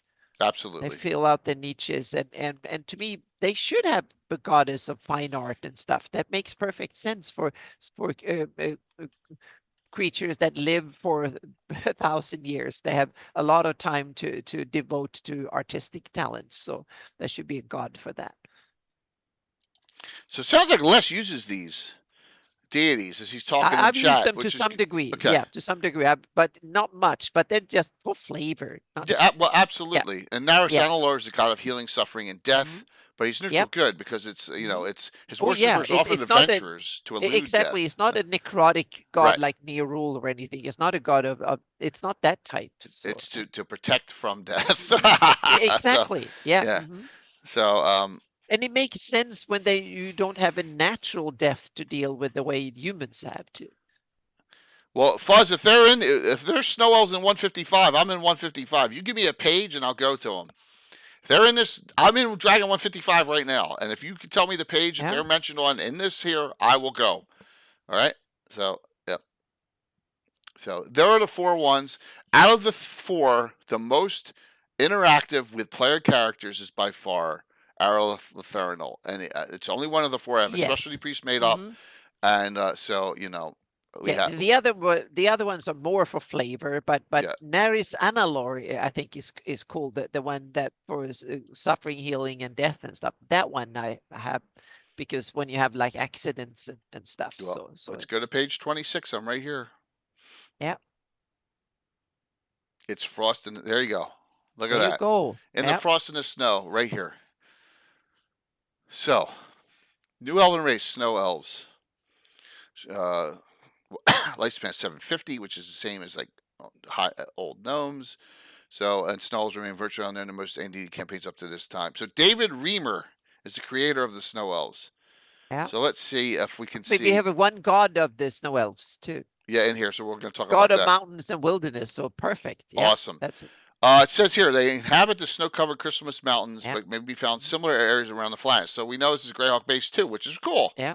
And then There you you have go. the fairy folks afterwards in on page 31 with some more. Some pictures there. Yeah. Worshipping and Tarcellus. Is that the deity? Yep. Tarcellus Minuindilidin. Oh my God. God of mountains and wilderness. Cool. Yeah. Tall blonde male elf, deeply tanned and clad in luxurious furs. Is that him then up here? It may Maybe. be. It Yeah. may be. See who fight with spear? If he does, it's him. Yep, that's him. So this is a picture of him right here. Oh. And then it's kind of funny on page 36. There's an ad for Cyclopedia Talislanta, and Talislanta were famous for no elves. Right. Yeah, they always had a whole page ads in Dragon, and the thing was no elves. Where their mantra was no elves. So Norker Grugok used spear too. So snow elves and Grugok are spear worship, spear throwers and users, which is cool. So snow elf and religious centers around their secluded druidic shrines. These whole so it's which is good. So we're talking March 1990. So we're still at the end. We're at the very end of 1E P2E right here, right? So nice. And look, they have I like this class level limitation. It's all Arcana based.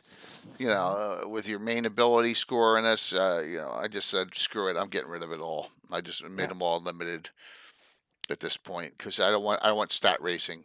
And plus, we don't go up that high anyway. We're playing so many different groups.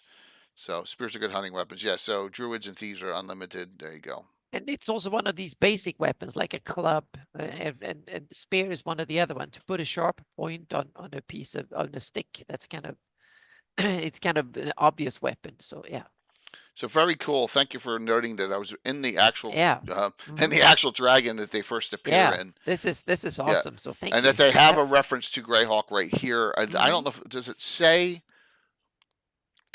Well, they can be placed in other realms. Well, it's Greyhawk-ish enough, I think, that you can, with a little bit of tweaking, you can put it in there. And if you want snow elves, there's a lot of big snowy mountains and what's good is areas. Right here it says, with the exception of valley elves, whom they tolerate and occasionally befriend. So right there, only valley elves are only. Yeah, Greyhawk that's as well. very Greyhawky. Yeah. The active diffs like all over races. We need Drow to and talk Cybermen about the and Valley Madness. Elves in one episode sometime in the future. Yeah, too. they don't have a deity, right? No, but we don't know much about the Valley Elves at Yeah. all. It's more speculation than anything. Yeah, But we can do that. we can do a speculative Okay. episode in the future about the Valley Elves sometime. Yeah. So why both? All right. What time we got here? Okay, so let's do this. Thank you for that. I'm going to. Yeah. All right, so we got Best of Dragon. We got Dungeon 60 done. We got. All right. This could be painful for some of you. Close your eyes. All right, we're going to Uh-oh. Drow okay. the Underdark. Okay, Yeah. but only reason I'm going here is for one thing. That is because I know Eric Menke agrees with me that if you want a deity for Dark Elves that's not Aratha hunting his own kind, that an option is to port over Illustrae to Greyhawk. Now, I know Eric Menke has done that because he says like she exists in the Feywild. All right? If you don't like it, that's fine. I have a specialty priest of Illustrae in my game because my players asked for me for it. So there you go. And so Illustrae, the Dark Maiden, is the goddess of the good drow. There's rare dark elves who yearn for a return to life in the surface realms, and it says realms, and existence akin that enjoyed by elves of the woodlands. All right, and then you can see a bunch of the followers all stripped down, going around a fire at night. So there you go. What's cruel? Why is this cruel, Tim? You busting my balls? Nice suggestion to spine the world region. I forgot. Varl, it would be a good idea, definitely. Oh my God, you guys busting my stones, man. Bust them up. What do they use for sunscreen? Well, they don't need sunscreen.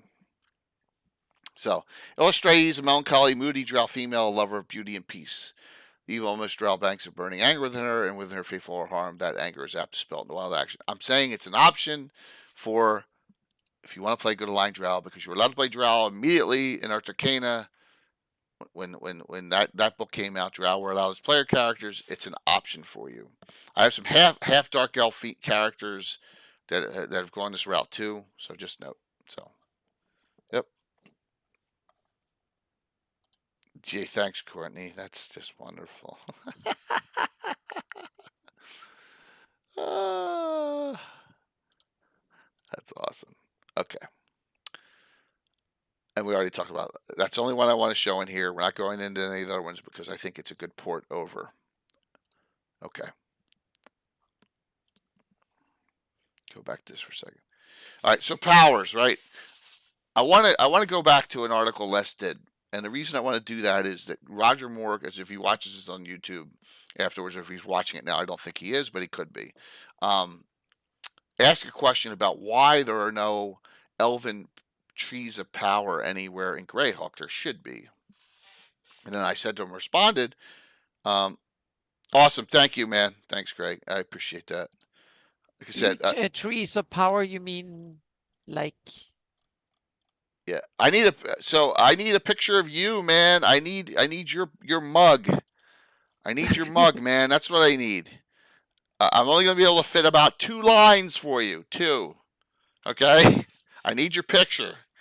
That's what I need. It's good. I appreciate all the info, but I got to fit a ton of people in. So things they outlive. That's funny, Tim. They don't worship things they outlive. So where am I going here?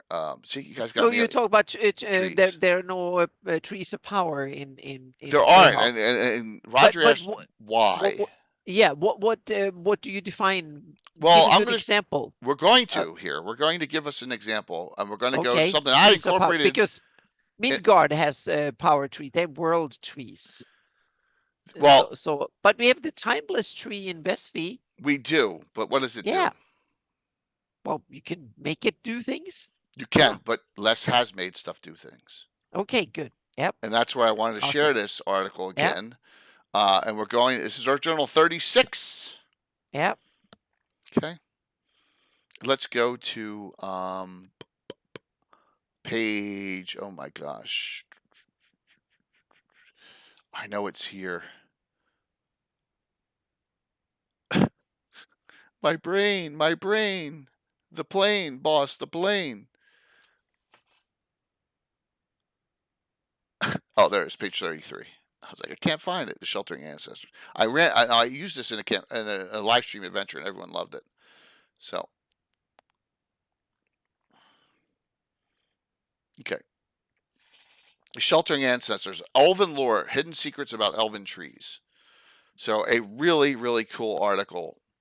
The Suorna Nel. I'm gonna hack this apart. Sorry. The Suorna Nelthuan, or Sheltering Ancestors, are among the most intriguing mysteries of elven kind.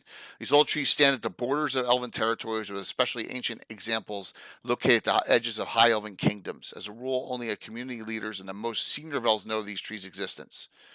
All right. So I had one in an adventure I did. An old nemesis was the adventure we did. I think it was adventure number 1003. It was this year, where the Selenian kingdom, if you look at this, and it extends into the hill mountains, right? Technically. Oh yeah. All right. So I along these, it even goes across. Yeah, along these borders, they marked the territory way back in the day with these elven trees. But they're out, on this side. There's one secretly still hidden somewhere in the Welkwood.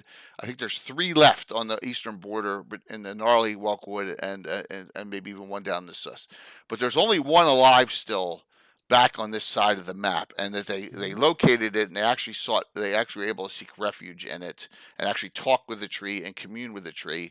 And I think one Tom's characters, this was a relative of his character, Sherry the Mystic.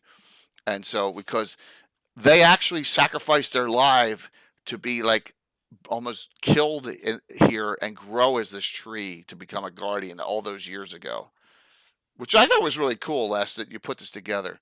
So, they had power. There's powers here, and so, and it's called the Sheltering Ancestors. I thought it was a fantastic. Yeah, that's awesome. Yeah, isn't it, Nikki? That's all Anna's maps. Isn't it awesome looking? Thank you. Yeah. Yeah. Thank you. Yeah. Yeah. So these trees are guardians and Sheltering Ancestors. They are extra dimensional space within. So, you know what? I'm being stupid here. Give me 1 second.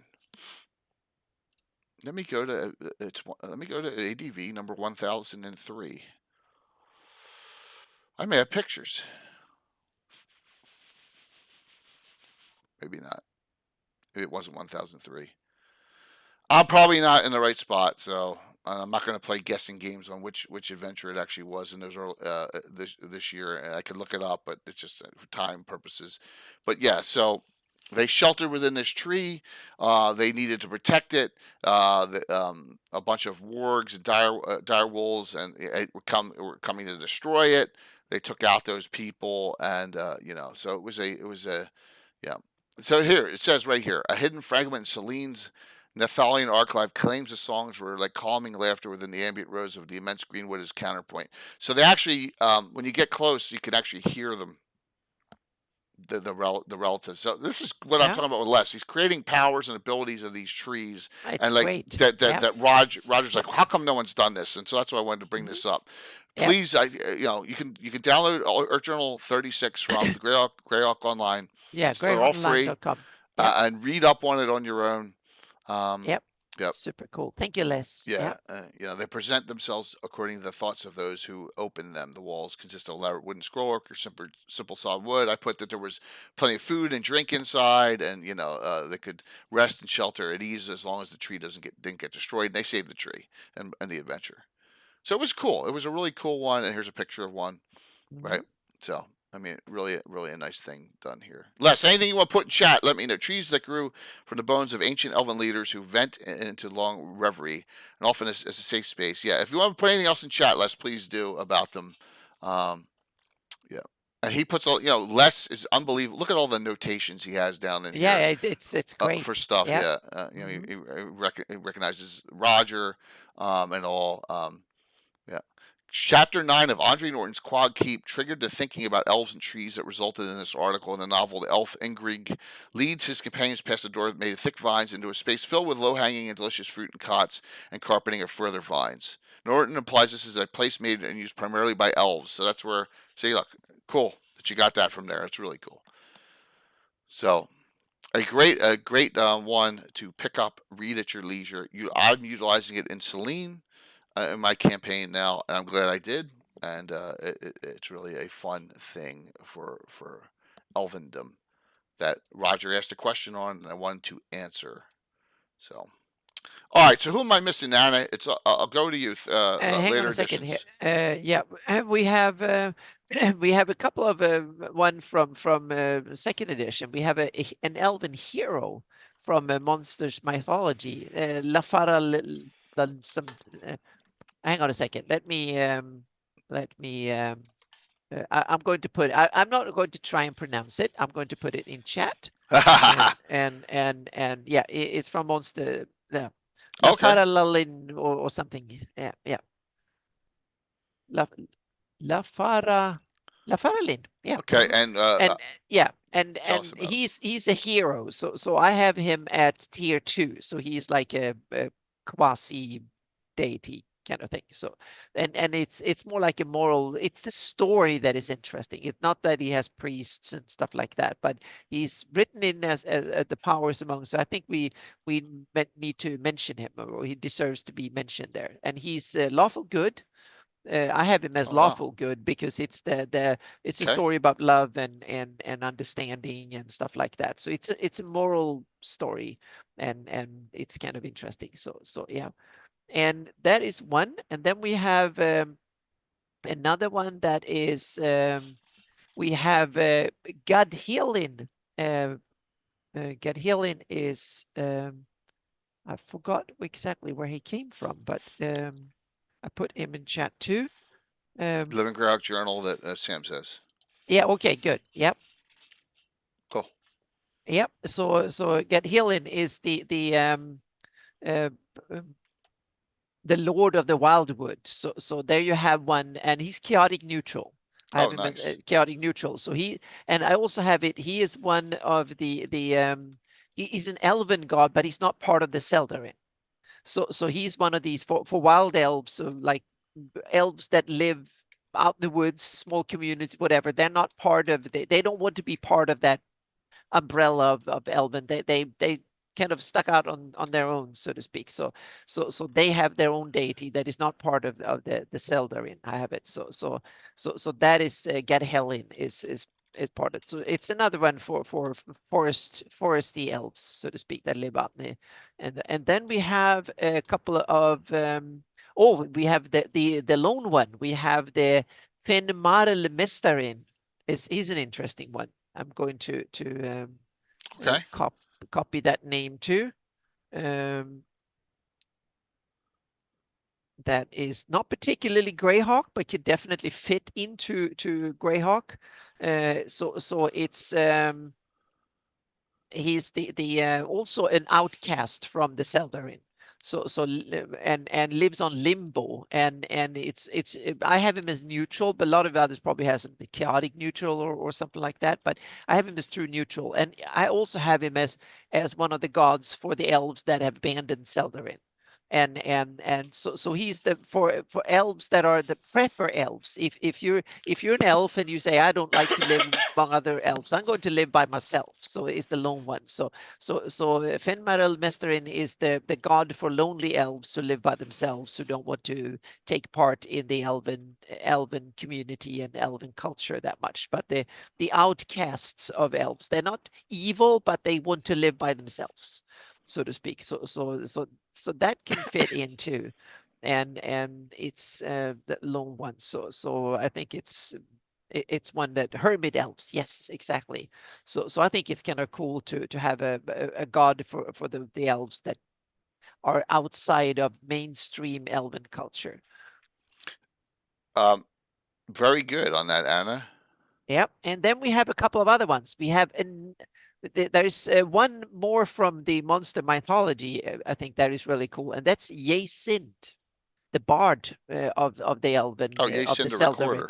Yeah, exactly. Yeah, Yesind. So the bard god of the Seldarin. So yeah. So it's that Does he have an artifact named after him? Yeah, he has the artifact came first, and then someone wrote up the Okay. god afterwards, so to speak. So it's a bit like like several of the other ones. You have the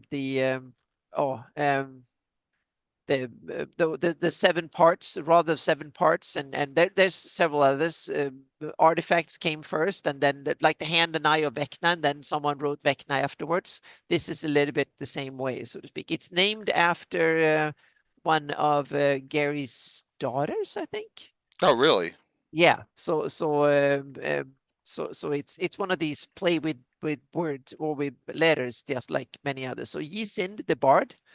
So I have him as the flute as the symbol, and he's the bard of the Seldarin. So, and he's knowledgeable and all that. So like bards, especially later bards, have that knowledge stuff, so to speak. They know it.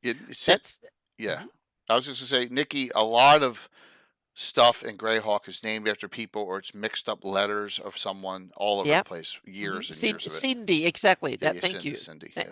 Thank you. Yeah, yes, Cindy. Yep. And then we have another one that is a crossover between Draconic and Elven that I think is really cool. Uh-oh. Because that fits into mine, and that's Lal, meaning it's HLAL. And so I have it as, that's another bardic kind of jester that pursued the keeper of tales. So it's a competitor to Yesind in a way, and chaotic good. So that is another one that comes from it has that one, it comes from Forgotten Realms originally, and but that's someone you can use if you want to. I definitely want to use him. It's kind of cool. So it's a crossover between the Draconic and the Seldarin. Just like Elonna is a crossover between, in my campaign, Flan and Elven, and Ula between human and Dwarven, and so on. So Halal is Draconic Elven crossover, and so it's kind of one of these Elven gods that came in from late, I think, 3rd edition, if I remember. Let's see. And then we have another one is Baherun. This is kind of an interesting Varen? one. Yep. That's from Drow the Underdark. That's a dark Yeah. elven god of Yep. that's a dark elven god Exactly. Yep. of Dark thieves. Elven god of Thievery. the going up on the surface and Yep. do hunts and stuff like that. So that is it's a interesting one. So Elven, but not Seldarin, and not meaning Dark not elf. this exactly Dark Elven Drow Mhm. instead, so to speak, but not the not Lolth particularly, so to speak, different. And then we have another one that I'm not really sure. Let's see what the that comes from Living Greyhawk, and that is Sin Sirena. Sin Sirena. I'm going to put it in here, and that was that gave me the idea for the name Zestra. And coming from this, yeah, and she's named after my NPC kind of character, that Zestra is named after this god, and that was in a way, and she is the Drow god of luck, trickery, and chaos, the hunter, the princess of the outcasts. So that's a Drow god for the Drow that don't follow Lolth. So it's another one, so to speak. So that's the and I have a story and a write up on that one. So that's one you can use. And she's chaotic neutral. So she's kind of accommodating, so to speak, an accommodating alignment. Yep. Cool. Yep. So those are the kind of the obvious ones here to have it. And then Roger Moore invented the Seldarin, and that kind of made it into religion. And 4th edition invented the Feywild and the Seelie court and the Unseelie and stuff. And that is interesting because I think those two are a good match. You can take the Seldarin, and you can instead of having them all hiding out in the Olympus, you can also make them into Fey, and you can tie the Fey I have the Fae as a transitory plane between the light and the dark. So it starts up in Arvanador is the lightest part where the elves hang out, and then you have the darkest ones where you end up in the in Abyss and a bunch of nasty stuff where Lolth hang out, so to speak. So the elves are one of the ones that have they have taken over, not taken over, but they are one of the more influential ones in the Feywild, and the Feywild goes from light to dark. So, don't Anna, please don't ever, in the presence of Eric Mengi, say that it was created during 4th edition, because Eric will say that he and Jose Ortiz created it during. Oh yeah, Greyhawk. exactly. Well, I was it was published in 4th Yeah. edition officially in the Officially, they took all There they is did. but Yeah. there's all sorts of cool stuff that was invented and long before. But what I meant was that they were created in that sense. They got an official capacity Right. in D&D in 4th edition, Yep, because which they is cool. became officially part of the cosmology, and then they kind of disappeared again a bit in the 5th edition, because then the 5th edition seems to have gone back a little bit more to the classic big wheel, so to speak. I've kind of tweaked it. I kept some of that 4th edition, tweaked it a bit, and baked it into my big wheel cosmology. So that's, I think it's one of the cool stuff they invented in 4th edition that you can look into a little bit, and that could fit into into the stuff where the Seldarin and stuff, and you can kind of tweak it a little bit how you want it, so to speak. I turned the Feywild and the Shadow Dark into 2 transitory realms. That's where you can travel to. You can travel through there, or you can travel, and they are basically 2 of they go from the light Fey down to the Shadow Dark at the bottom, so to speak. And you can travel through there, or you can travel through the astral plane, depending on, so to speak. There are risks and benefits whether one or the other, but you can reach the outer planes through both of them, so to speak. So the astral plane is one way of doing it, but you can also take the Feywild if you want to, and it's so I have developed the evolution story behind it. So I'm working on it. So, and Norka, yes, I'm working on it. So there's an article in the making in the future about that. So yeah. So I'll share one anti-hero with you. Yeah. Rare one. I wish we knew more about him in Greyhawk Tales, but we got to go to the Rogues Gallery. And that is this character right here, and his name, it was Lawrence Schick's character in Gary's campaign, named Lanolin, chaotic evil elf. It says, originally a chaotic neutral, Lanolin could not suppress his nasty tendencies, and after a few ventures, there was no doubt he had become chaotic evil. Yeah. So there you go. Yeah, and I think it's cool because in my campaign there are definitely room for evil elves. It's just that the Seldarin and Corellon try to weed them out, so to speak. So if you go evil and you start becoming a problem for the elven community, Corellon and this gods will excommunicate you out from the elven culture, and you have to. But there are other gods for you, and there are outcast elves. Keek is an example that serves Ayuz is a good example of an evil elf that done it. But then you lose the protection of the Seldarin, so to speak. But there are others that can protect you, and so on. So there are definitely other. So I have it that the Seldarin and Corellon, that's one way of living out your life as an elf. There are many other ways. Yeah. Yes, like taking and killing others. Yeah, and you can use the outcast god, or you become a secular elf, and I don't give a damn about any of them, so to speak. So there's many different ways, and I wanted that to have, but I wanted the Seldarin and Corellon and those communities to be good, because that's what the gods command, so to speak. They demand that from you. But then they give you a lot of stuff if you stay on that path. But if you deviate from that path, then you have to live by yourself. So yeah. Even elves are such an abomination to other people. Like in the campaign, they just say, "I'm talking about not dark. I'm talking surface." It's like you shouldn't be, But it's just like Marquesa is probably number one. Well, they are these moral elite that tells others what to do, and stuff. So yeah. So I love them, but they are yeah, but they're troublesome in their own interesting ways, which I think they should be, because that makes it more interesting adventure-wise. What other questions do any of you have as we're going to wind Yeah. down here? And I'm going to talk a little bit about Oh yeah, the it's prelude all to the the upcoming fundraiser. stuff. Yep. Yeah, prelude for the fundraiser. So what else we got there before we do that? 'Cause I Yeah, got Key, Marquesa, etc. So yeah, and I have those elves that don't have the Celdari, they are the ones that become banshees when they die. They can die bitter and whatever and turn evil, and they are the banshee material, so to speak. That's how I tied that in. Let me just make sure I have all these. Keebler elf. That was an interesting one. I've never. That's the Keebler elves from the commercial where they eat the cookie. They bake the cookies for Keebler.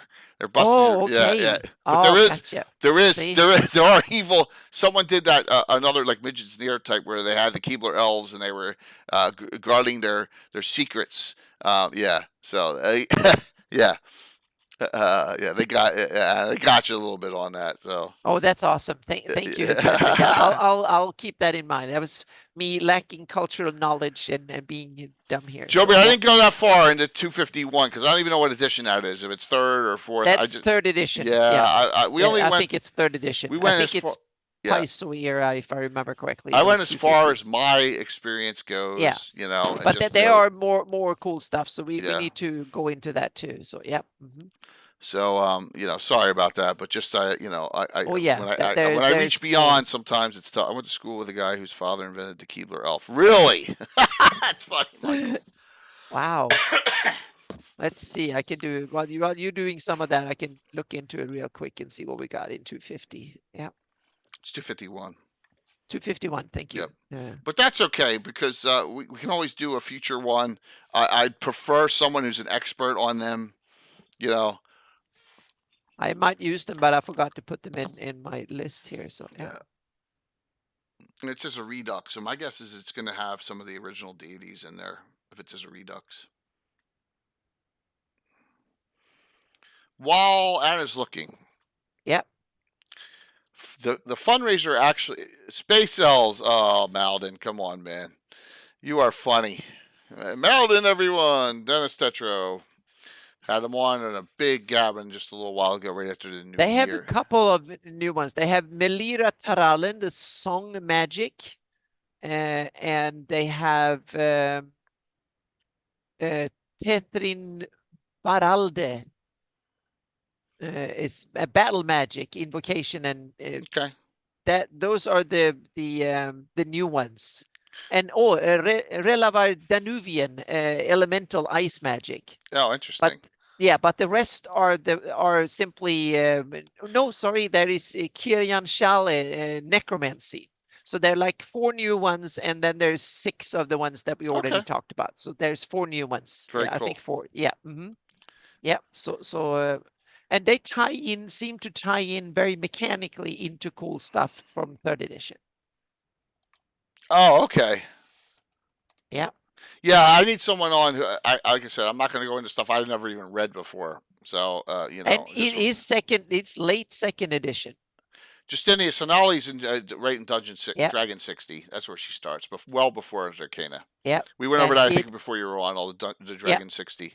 Yeah, and 251 is not 3rd edition, is very late too. So it's 2.5 edition. It was in 1998. It came out September 1998. Wow. So it's that 2.5 with these updated 2nd edition books. That's when it ties into. So wow, I didn't realize that. Yep. So we managed to cover it just a little bit. So yeah. So I want to go over this because very important. Before the weekend before this weekend, please give Rob Fantomenge your attention at watching and donating if possible for the fundraiser event. St. Jude's, he can't do it the weekend we're doing it. So what he's doing is Rob is running 3 games. So this is all EST. Saturday morning, 11 a.m. Okay. Embers of Empire, Darkness Falls, and Deadly Shores with a bunch of guests. And then at 6 p.m. on Saturday, Chains of Duty, Chains of Love, the second one, and then Sunday at 3, so he'll come in raid into us at 7 for the Prelude show. Incursions of the Damned. These are all in Castles and Crusades. They're all Greyhawk. They're all for exclamation drawing, Tim, not drawing exclamation. Yep. So please, you see you see some names there: Dirty Dwarf, for sure, the Bear, Lee, Antiquitous. You got a lot of people that that are going to be in these games. And the reason I'm saying this is Rob is matching every dollar that is donated during this weekend. Rob is going to match up to $3,500. He will match. If $3,500 is met, he will put in $4,000 himself. So I want you all to put that in perspective, that we could have $7,500 in the kitty before we even start as a nice. And Rob has always been. I'm going to say this. Hopefully, he isn't upset or that I'm saying this. Rob has been the number 2 donator the last 2 years. Yep. Only one individual has been higher each year. Rob has been the number 2 donator for each of the 2 years. It's fantastic. We need to take advantage of that and pump it up as much as we can this weekend. So, and once again, I've hit his channel up there. It's Phantom NJ. Please start watching 11 a.m. Saturday, 6 p.m. Saturday, and then Sunday, 3 p.m. All 3, and do what you can, please. Okay, and that'll kick us off really nicely for the fundraiser for St. Jude. Just wanted to put that out there while we have a good audience here, and I'll talk about this again a little bit. Well, it'll be too late if I talk about it on Sunday. It'll be done. So, yep. All right. So, Anna, what's going on with you? There will be a stream on Friday again, as usual, and it's just scrambling to get as much done for GaryCon as possible. And I didn't realize how much I have to do for it, so I'm just trying to get everything as much as possible done. So I have some cool stuff to show. But hopefully there will be. Yeah, I'm trying to get 2 posts out the door this week. One is a deep technical stuff going over mapping Shieldlands again, and in the series on how to do stuff, and then hopefully an updated crit wall map, and a menu. My Needfest menu is coming too. Oh, yep. Mm-hmm. Well, that's awesome. Look forward to that. That's the So that is, and again, thank you so much. I have over 600 patrons, so thank you so much. Right now, I don't feel like I deserve it, but it's coming. It's coming. I have some cool stuff to show off for GaryCon. Yep. 1 second here. I'm trying to get these all set. Okay. So I've already told you all. I kind of cheesed the pictures, terrain for this week, because I'm just so busy. So it's not very unique, but it's a different adventure. So tomorrow night, it's a one-shot adventure number 1030. It's called Crashing the Party. This is in the northern area near the White Tower on the border of southern Selene and where the Jewel River hooks into Prince Betty. You'll let the Bloody Brethren come to a little community to find out why amphibians are going crazy in the area. And you can figure out what those figures are. Yeah, they look fishy. Yeah, you can figure out what they are, and if you know, yes. Mm-hmm. If you know what they are, okay. So there's There's some scenery pictures from yes. This is tomorrow night, everyone. So let's have some fun with this one shot. Yeah, I set some. They're not bullywugs. They're not bullywugs. Yeah, there you go. That's macabre. Yeah, it is. It is. So, you got it. Yeah, so that's tomorrow night. 7:30, one shot, pictures you can hear, absolutely. So, like I said, I've been so swamped, I had to keep it simple and dumb. But then you have to have a swamp adventure because you've been so swamped. So that's what it is. We're in the swamp here. Yeah. Mm-hmm. So you got it, Troy. It's gonna be fun. So, I got a lot to do this weekend. Can't go into details. We got a lot going on. on Saturday. Sunday, excuse me. Yeah. Sunday. After Rob's done, unfortunately, but that's why I'm advertising for him now, is the Gavin Prelude show. Yep. And tomorrow I have a meeting with the GaryCon people, and they Awesome. have stuff to do there too, and I have the ad to do for you and stuff. So there's it's Yep. ton Ton of of stuff. tons and stuff. Yep. Sunday evening, 7 o'clock. Every stream, Chuck will say you've confirmed to is confirmed. We'll have someone here, and Greyhawk Reborn will have someone here. We'll have a 7-hour block and an 8-hour block. They'll talk about what they're doing. Yep. We'll go over all the great giveaways I have from the likes We have of to our... start guessing. I have to start remember which of the silhouettes I put in the back of. Yeah, the also image, all too. exactly. Yeah. That has to be done too. Yeah, what because we each did of the that last silhouettes year, so I are. think Yes. it's cool. So I have That's- to try and remember which silhouettes are, Yes. because there's a whole bunch of them in there. So That will be a fun one as well. Yep. And so let me just bring up one more. Let me just bring up the sponsor list. So Brungal, I don't have you on here because I just don't, I don't have a logo or anything. But no, there's community people. Patrick's donated stuff. Troy's donated stuff. So, and Brungal has donated a screen as well. So here are the official sponsors: Troller Games, Frog God Games, Larry Elmore 6 signed posters again, Reaper Miniatures, Gamescape, Infinite Dimensions, Carlos. I have 2 sets of Marquesa packs, all 3 Marquesa Adventures to give away as a donator gift. Wicked Studios, so we got some great stuff coming. Really nice stuff this year. I think the big ticket item is going to be the Maladin map that Troy's donating. I think that's going to be the biggest ticket. So that's they're all the donator, all the sponsors, plus some community people. It's going to be awesome. Schedule real quick. At 7:30 on Thursday, kicking it off with a one-shot with Knights of Yolik, high-level fighting demons. One-shot. Just we're gonna have at it, right? Carlos goes at 9. We'll raid into Carlos and live while he's streaming. Folk and Myth, first time, 10 a.m. Troller Games with Steven Chenault, 2 p.m. Blue Box at 6. Fabled 42 is trying to figure out if they can go at 10 p.m. EST to fill that slot here. So we may have another stream. All right, it's a possibility. Oh, good to see you there, 20 sides.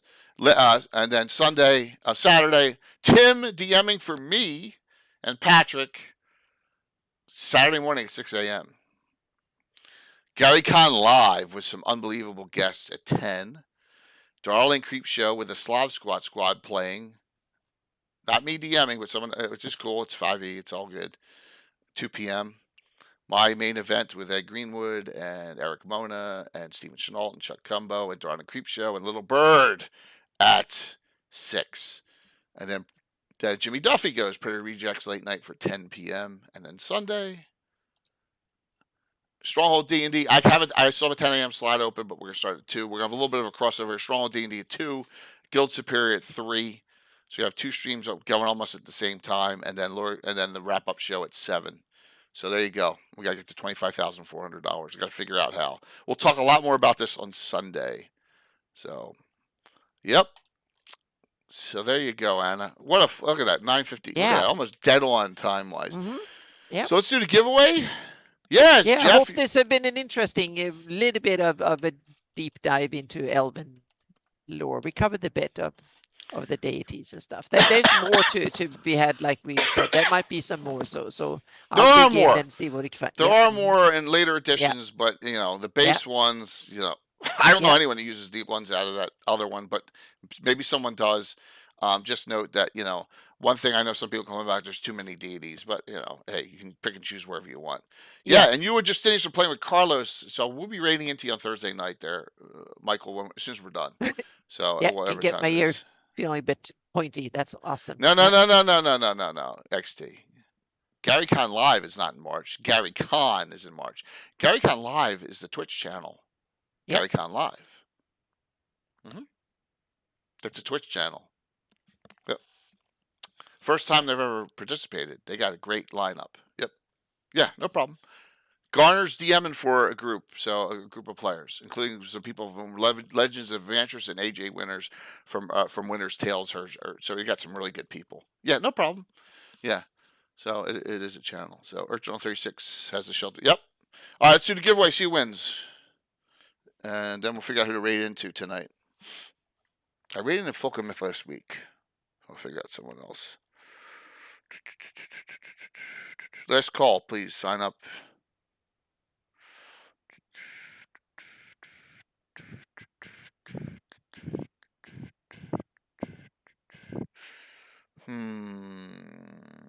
Could someone see what Classic Good Gaming is doing? Well, I want to see what Garner is running the GaryCon game, and he's on. If he's DMing, let me take a look.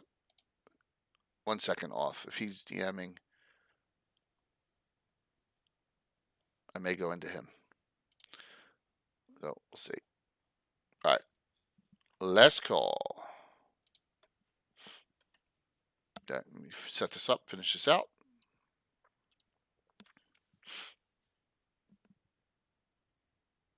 I'm thinking careful cantrip tonight to change it up. All right. Okay, I got to close it and reopen it because I can't pick winner. It's blanked out. So give me 1 second here. Dumb thing. Stupid Streamlabs. By the way, it took me forever to figure out how to get the Tiltify. And thank Folk and Myth actually helped me figure it out. So kudos to you to helping me figure out how to get this so that you can get the it'll show that a donation. Actually, I need them for special hero points. If I don't have them, I won't know who gave what. So all right, here you go, winner. Sam Weiss. There you go, Sam. Congrats on the win. Sam, you can tell me what you don't have, which I don't know if it's a lot. I got Treasures, Border Watch, Shokanth, Shattered Circle, L3, L1, U1, U2, D1 to 2, WG5, X9, X11, N1. Yeah, I got a whole bunch. You tell me which one you have, and we'll get you that. So good job, Sam. Thank you so very much for the input on the chat, too. We'll raid into Careful Cantrip. I think they have a talk show going. Sam has everything. Yeah, well, we'll see. We'll see. He'll decide. So you have all the classic letter mods, yeah? All right. Well, how about this? Do you have this? The Fantasy Adventure Game Expert Rulebook. I have this. I got this as a print. Yeah. I have that. I have the Dungeons & Dragons Creature Catalog. You have that? There you go. I'm giving you some options. Some stuff you may not have. So, yep. So just let me know. All right. See you all. Let's do, well, we'll do Careful Cantrip tonight. Why not? All right. See you all tomorrow night, 7:30. I don't know what the giveaway is going to be. I have one Titan dice set green left. I'm not sure if I'm going to give that away tomorrow night. Well, we'll figure out something. I may just do. Well, if you don't have that, Sam, just Discord me or whisper me. I know you're I may have it in already, but yeah, there you go. Thank you all, Anna. Thanks a lot, and thank you. Thank you, everyone. See you tomorrow night. Everyone have a good one. Yep. Till I go through a freaking coughing fit coming up in a minute here.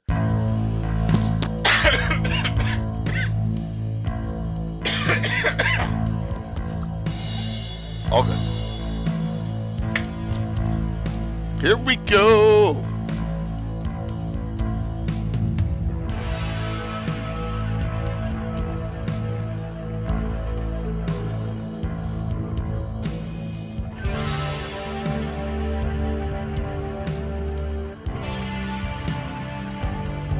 Everyone go and say hello. We'll go from there. Thank you all for the support tonight, and see you tomorrow. 5, 4, 3, 2, 1. See you tomorrow night.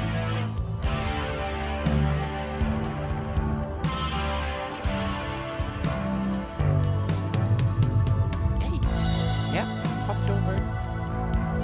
69, so not bad.